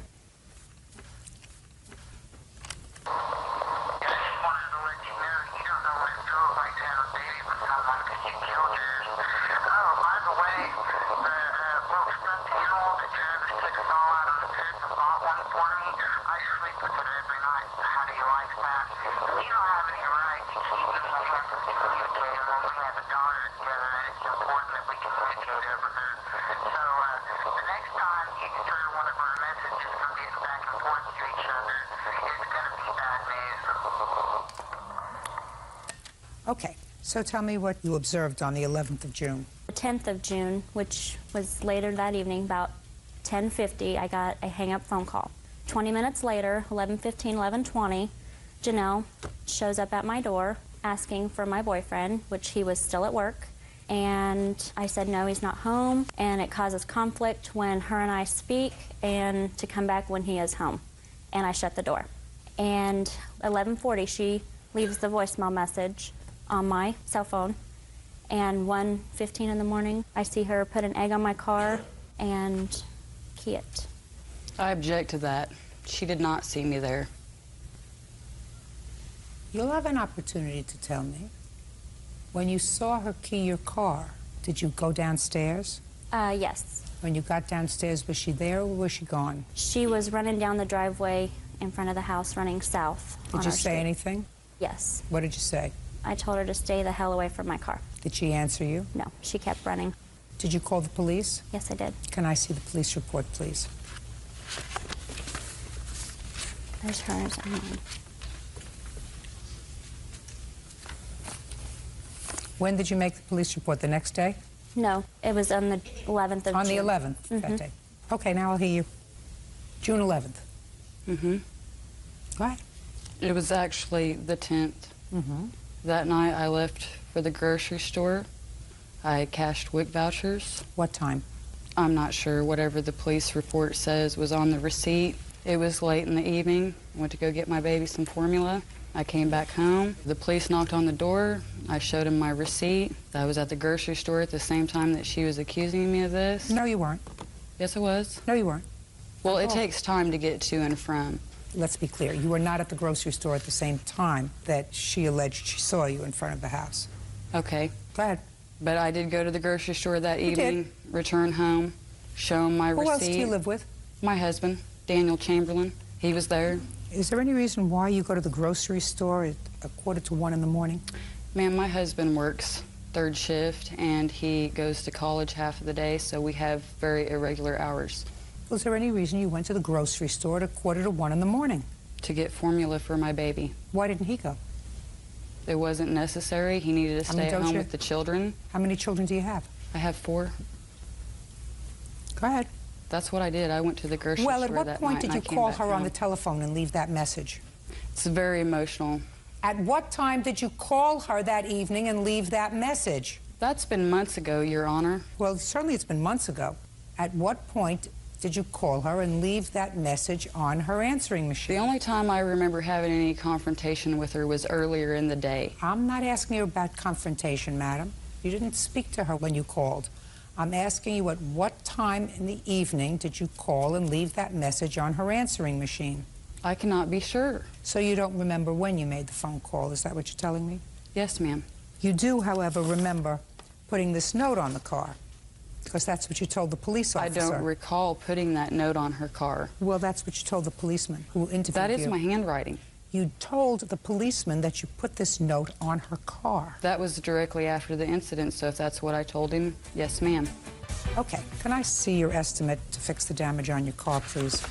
Just because I left a note on her car does not mean that I keyed it. Do you have photographs of the car? Yes, I do. I'd like to see them, please.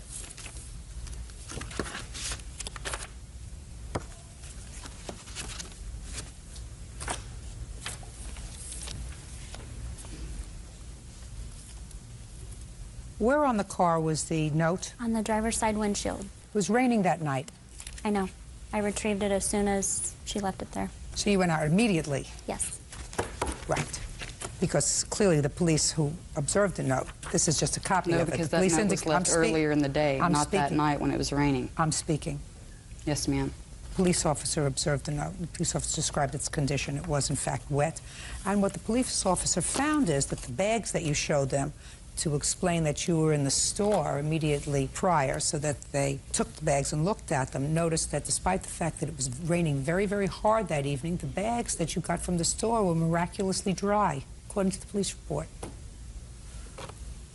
There are other ways to dealing with problems. I didn't key her car. I believe you did. Well, that's you're right. My You judgment. have the right to believe Absolutely right. Judgment for the plaintiff in the amount of $700. That's all. Parties are excused. You may step out. Elizabeth Rivera says her ex-boyfriend's girlfriend, Athena Hernandez, bit off the tip of her pinky finger during a fight.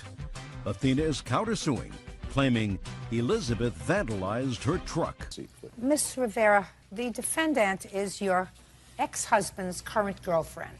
Correct. And according to your complaint, outside of school, an incident occurred where she attacked and assaulted you. You want to be compensated for that injury. It resulted in severe damage to a finger. Ms. Hernandez says you initiated this altercation by damaging her car. Fight ensued. You may have gotten the worst of the fight, but you started it. And she is counterclaiming for the damage that she alleges you did to her car that day, and also for the fact that she lost her job because of this incident and lost wages. That's your counterclaim. Yes. How long were you married to the ex-husband? 13 years. Do you have children? Yes. How many? 2. How old? 12 and 8. What's his first name? Jose. When were you divorced? I wasn't legally married. Common law. Common law in what state? New York. There's no common law in New York unless it was before 1933. And from looking at you, you didn't live with him in 1933, so that you were never married to Jose. No. But you were together for 13 years. Correct. Come you never married him? I wasn't ready to get married. You were ready to have 2 children with him, but not get married. Exactly. I always understood that. It was always clear as a bell to me. When did you separate? We were together 13 years, and we separated a couple of years ago, like maybe 4 years ago. And when did you meet Jose? You have children with him? Yes. How many? 1. How old? 6. So you were with him when he was living with her? No. According to me, he wasn't living with her. Your child there's a 2-year age difference between Yes. your child and hers. Yes.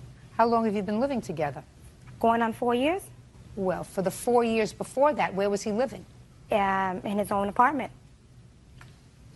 Sounds like some bargain. What does Jose do for a living? He's a broker, an insurance broker. How long has he done that? About maybe 6 years. Does he make a living? Yes, he does.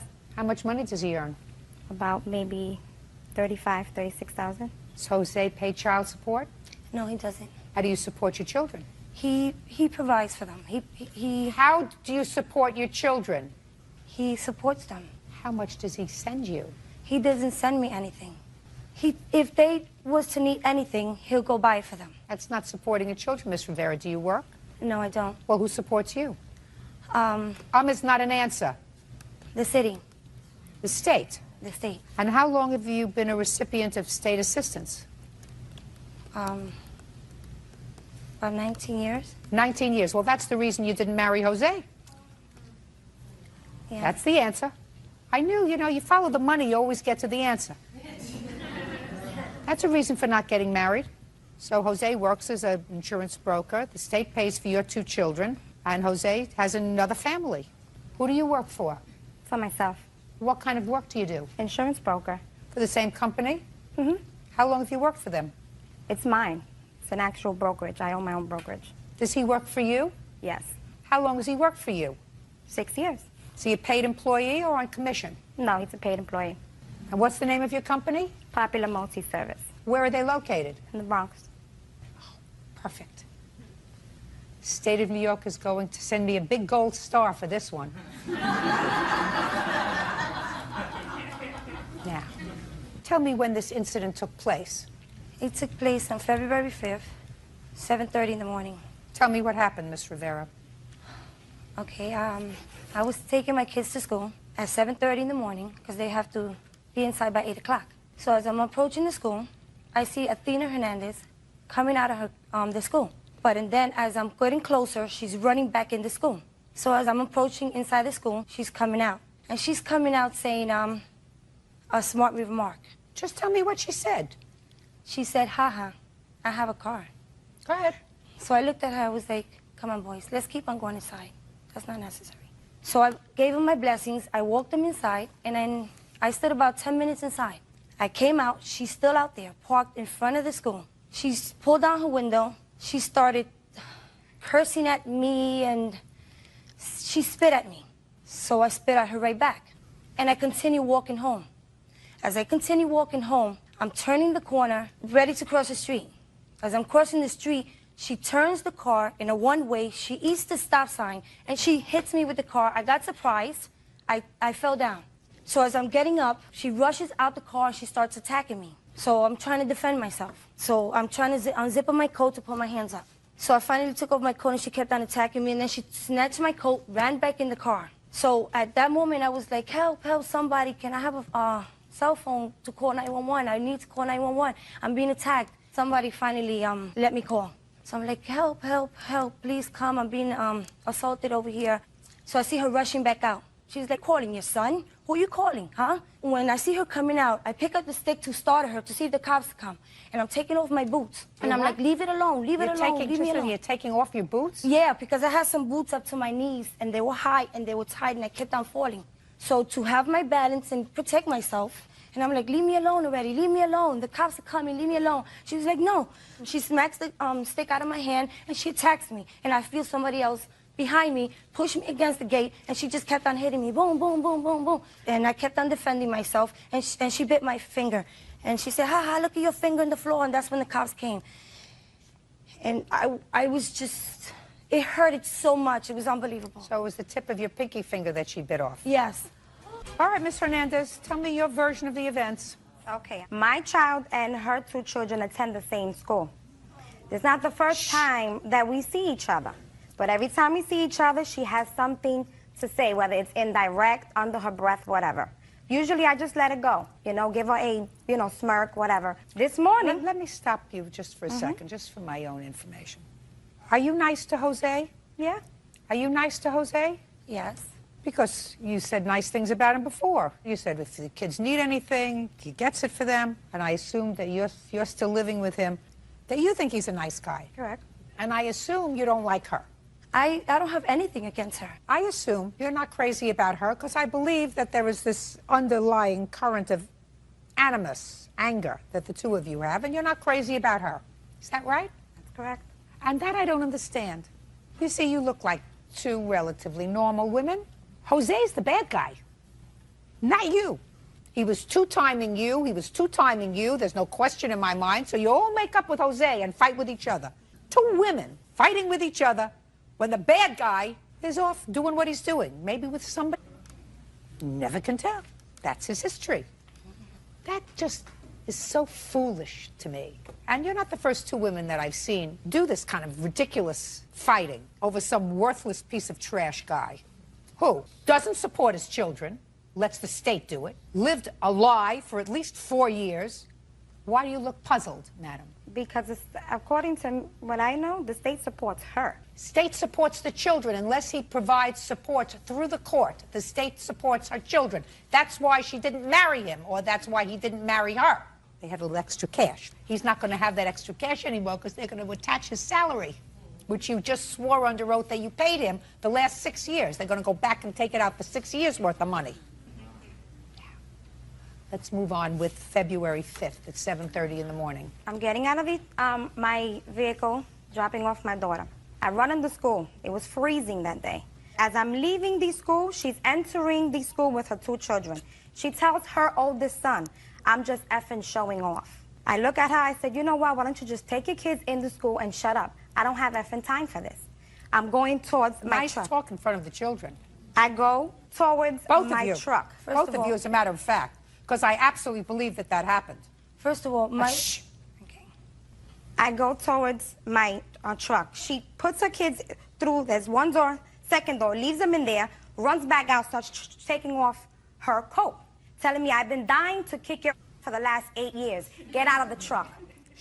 I'm in the truck, and I'm laughing at her while she's taking off her clothes. Mind you, it's 8 degrees outside. Now she starts kicking my passenger door, gets in front of my truck, bangs on the hood. I'm honking the horn for her to get out of the way. I can't drive fast because there's parents dropping off their children, and we're in front of a school and they have speed bumps. If not, I would have went around and kept going. Couldn't do that. I went up, moved up a little, she moved over, right? As I'm going towards, there was a stop sign. Just a minute. You have a big business? It's a small business, not that big. In case somebody has to reach you at your business when you're out with your child, how do they do that? My cell phone. Which works? Which I didn't have. I don't believe that. You don't walk out of the house in 8-degree weather in a car without your cell phone. Your Honor, I didn't even have a bra on. I don't care whether you had your bra. You may go out without a bra, but nobody goes out without their cell phone. So I don't believe that. Okay. Absolutely don't believe that you didn't have your cell phone. So if you have this nut banging on your car looking to fight with you, what is the last thing you do, Miss Hernandez? The last thing you do. You have a nutty person, takes off her coat in 8-degree weather, starts banging on your car, damaging your car. What is the last thing a woman does? Gets out of the car. So what I want to know is, how did her finger get bitten off if you stayed in the car? I didn't stay in the car. Why not? Because she spit at me through the window. First of all, why is the window open if it's 8 degrees outside? Because when it's 8 degrees outside, when I used to live in New York, the first thing I did was make sure those windows were up and the heat was on, not keep the windows down. So why, Miss Hernandez, were the windows down? I rolled down the passenger window. For what? To curse her out and tell her to go home. Got it? You have some crazy person who's attacked your car, who's hell-bent on attacking you. Why in the world would a businesswoman who has apparently a successful small business, so she's savvy, why would she get out of the car where she's safe to confront some lunatic? Years. Why would you do that? Because I was tired of her. I was tired of her. So you got out of the car to beat her up? No, to return the favor. Oh, no, no, no, no. No, no, no.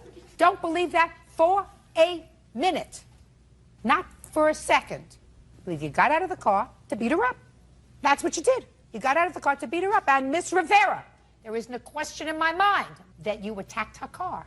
Not a question in my mind that the situation happened exactly the way you told me it happened, with a few minor changes, that she beat you up because she was furious. And there isn't a question in my mind that she banged on your car before you got out of the car and beat her up. Now, who is this, by the way? This is my son. He's been supporting me through my pain and suffering. You wouldn't have had any pain and suffering if you hadn't started to rail on her car. Your Honor, this has been going on for a long time. Miss Rivera, I'm not interested in a long time. She's been sending me letters through the mail and harassing me and everything. Were you arrested? Many years ago. Arrested for this case? Oh, yes. Correct. Were you arrested? Yes. For this case? Yes. And what happened when you went to court on this case, Miss Rivera? Because you were arrested, I assume, for either vandalism or harassment. What happened with that case? They just gave me a fine of $95. They were going to give me a misdemeanor, but they saw that... Don't tell me what they saw. You must have pled guilty if you had to pay a fine. Yes, I did. What did you plead guilty to? To, vandalizing. Right. There you go. That's exactly what I surmised happened. You vandalized her car, and you pled guilty to that in a criminal proceeding.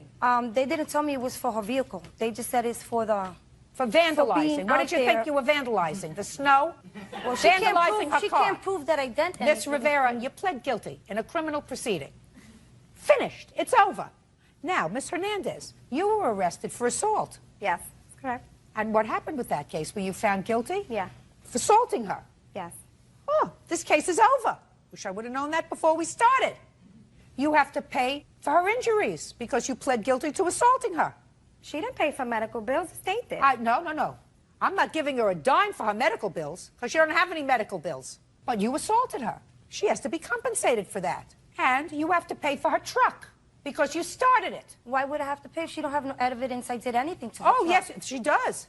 Because you pled guilty to vandalizing her truck. Now, you have pictures of the truck? No, I have an estimate. I'd like to take a look at it. And is that the finger that she bit? Yes, and I have the estimate of my finger, too. I don't need an estimate for your finger. You have Medicaid, is that correct? Yes, I do. But Medicaid doesn't pay to fix my finger. Nothing you I can have do to estimate There on is that. absolutely nothing you can do to fix your finger. Absolutely nothing. They cannot reattach it anymore. Yes, they could. I have it here. What they're going to do to it and everything. Listen to me. Not at this stage of the game. Now, you have any other children other than these two children? I have one more, which is Jose. That's it? 3 boys, yes. His father is not Jose. No. How old are you? 20. What do you do for a living? I'm a sales associate at Macy's on 34th Street. And I go to college, John Jay. Perfect. You get along with Jose? Somewhat. Smart. On your claim, Miss Rivera, I am awarding you for pain and suffering $1,500. I would have ordered more, except you precipitated this attack by vandalizing her car. But she also... I'm speaking. I'm ruling now. I heard you. I'm awarding you $800 on your counterclaim to fix your car, which I am deducting from her award. Do you understand? Yes, I do. Which means, Miss Rivera, $700, because I've deducted the $800 that she's getting for the truck. I'm speaking, and you get nothing, but you get your truck fixed. Do you understand? Yes, I do. And I'm going to suggest, if you are two decent human beings, and you both made the mistake of falling for Jose, you put this animosity to rest. It should be over. You don't want him anymore. You got him for now. Maybe you won't have him in 5 years, but you got him for now. You may not be happy when they start taking money out of his pay. A whole bunch of money, because that's what they're going to do. That's what the state of New York's going to do. You can't escape your responsibility. If you make children, you have to support them. And is there any reason why you don't work? What are you looking over here for? Is there any reason why you don't work? Yes, I don't work because my reading is not so great. You don't have to read for every job. If you can find me one, I'm willing to work. It's not my job to look for a job for you, madam. No one wants You've to been really on welfare 19 years. It's time to move on. There are lots of jobs that you can do where you don't have to be able to read War and Peace. That's all. Step out. 23-year-old Nicole Murray is suing her ex-boyfriend, Sean Simmons, for an unpaid loan, daycare costs, and harassment. Miss Murray, there's a friend that is your former boyfriend, and quite foolishly on your part, you made 2 children with him. That is probably after you already knew that he had, according to you, a serious gambling problem. It is your claim that he forced you to take out a loan. Yes. That the loan was to be used to pay some bills. That you claim that he gambled the money away. He says he did not. He said it was either lost or stolen. You also claim that he owes you money because he said he would pay for the children's daycare, or at least half of it, and he didn't, and that he has been threatening you. Yes. So you want to be compensated for that, too?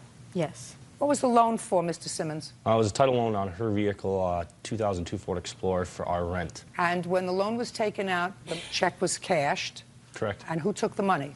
I did. And what did you do with it? Well, we left from where we got the loan, went back home, and then the next day I went and got a haircut at the local Walmart. I had like $974 on me.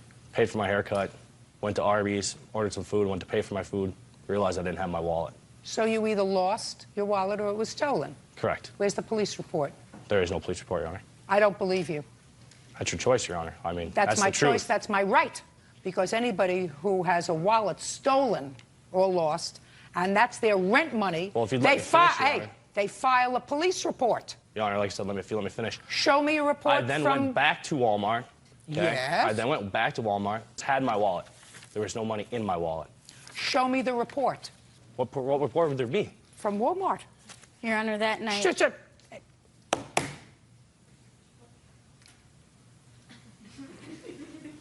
There would be a police report that you were the victim of theft. Even if that were not the case, let's say you left your wallet on the counter when you got your haircut. You're responsible for the lost money. No, I'm not, Your Honor. I don't care whether you say you are or whether you say you aren't. That's why you're here, sir. That's why I went to law school. And what do you do for a living? I'm currently unemployed. That's why I went to law school and you are unemployed. All right. How much was the loan? $1,000? It was $1,010.50. Okay.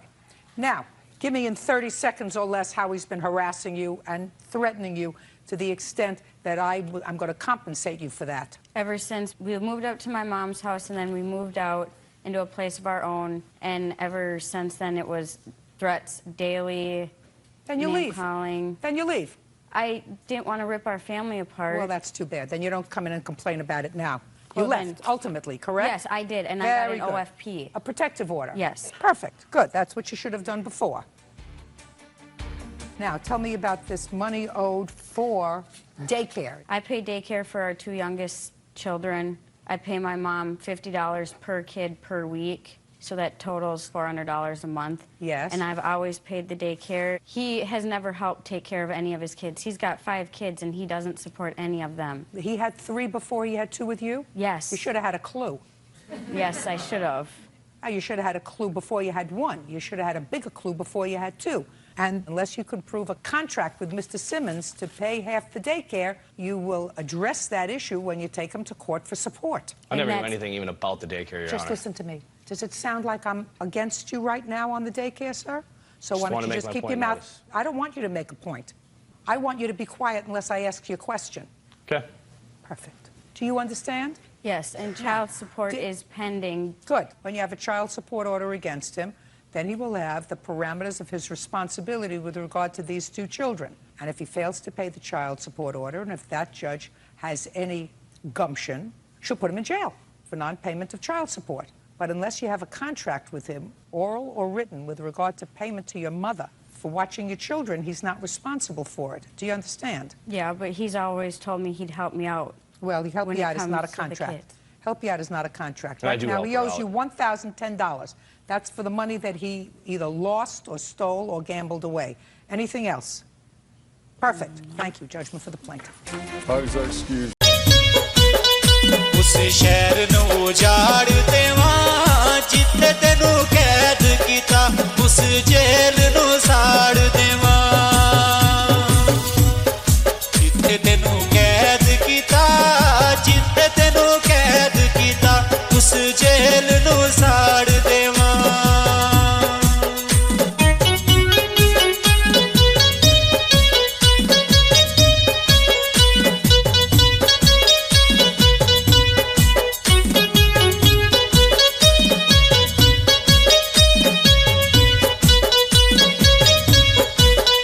परेशान जिया जून हो गई जम्मू कश्मीर दे विच बेकारी कानून हो गई जम्मू कश्मीर दे विच जम्मू कश्मीर दे विच बेकारी कानून हो गई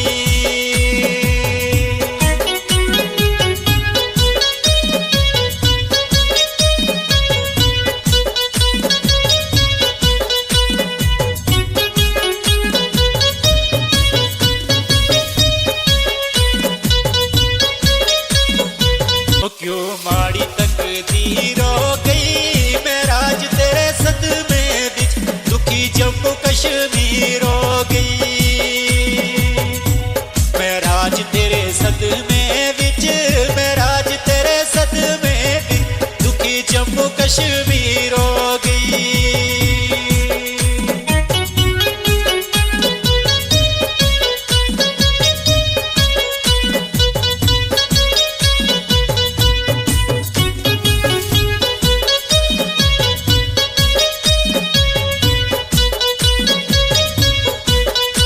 अख सच दी गवाही होवे जान भी हाजिर है शाला तेरी रिहाई होवे जान भी हाजिर है जान भी हाजिर है कते तेरी रिहाई होवे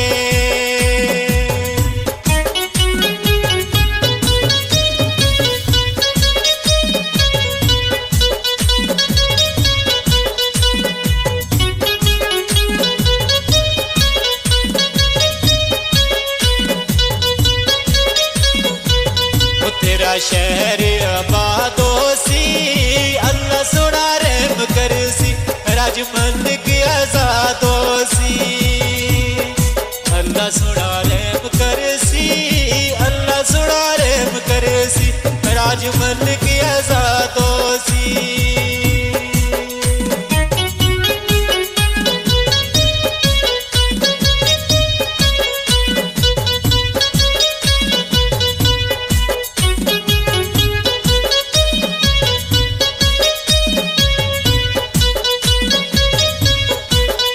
उस शहर नू उजाड़ देवां जिथे तेनू कैद कीता उस जेल नू साड़ देवां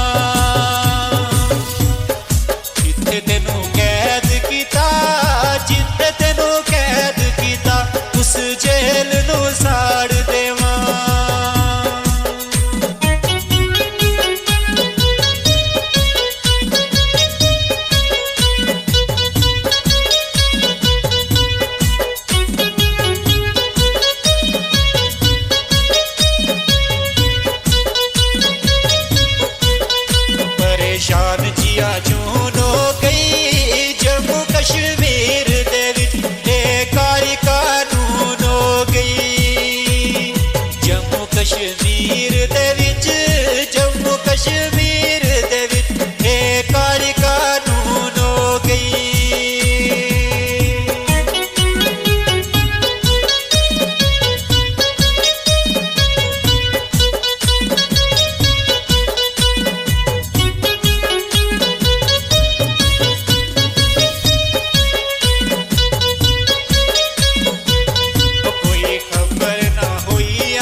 सुनिया जल्दी तू आवेगा तेरी दुनिया नू लोड़ सुनिया जल्दी तू आवेगा जल्दी तू आवेगा तेरी दुनिया नू लोड़ सुनिया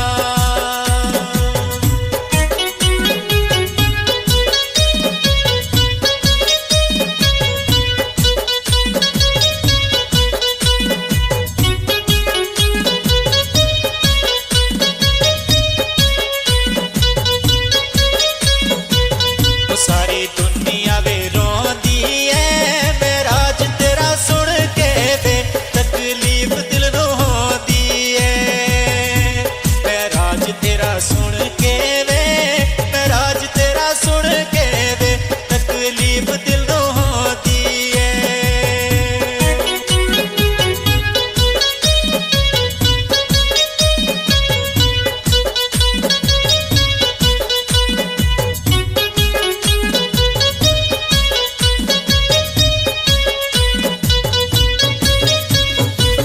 कोई से छूट दी सी अल्लाह सोना अदल कर सी शाला हक दिवे जीतो सी अल्लाह सोना अदल कर सी अल्लाह सोना अदल कर सी मैं राज दिवे जीतो सी शाला हक दिवे जीतो सी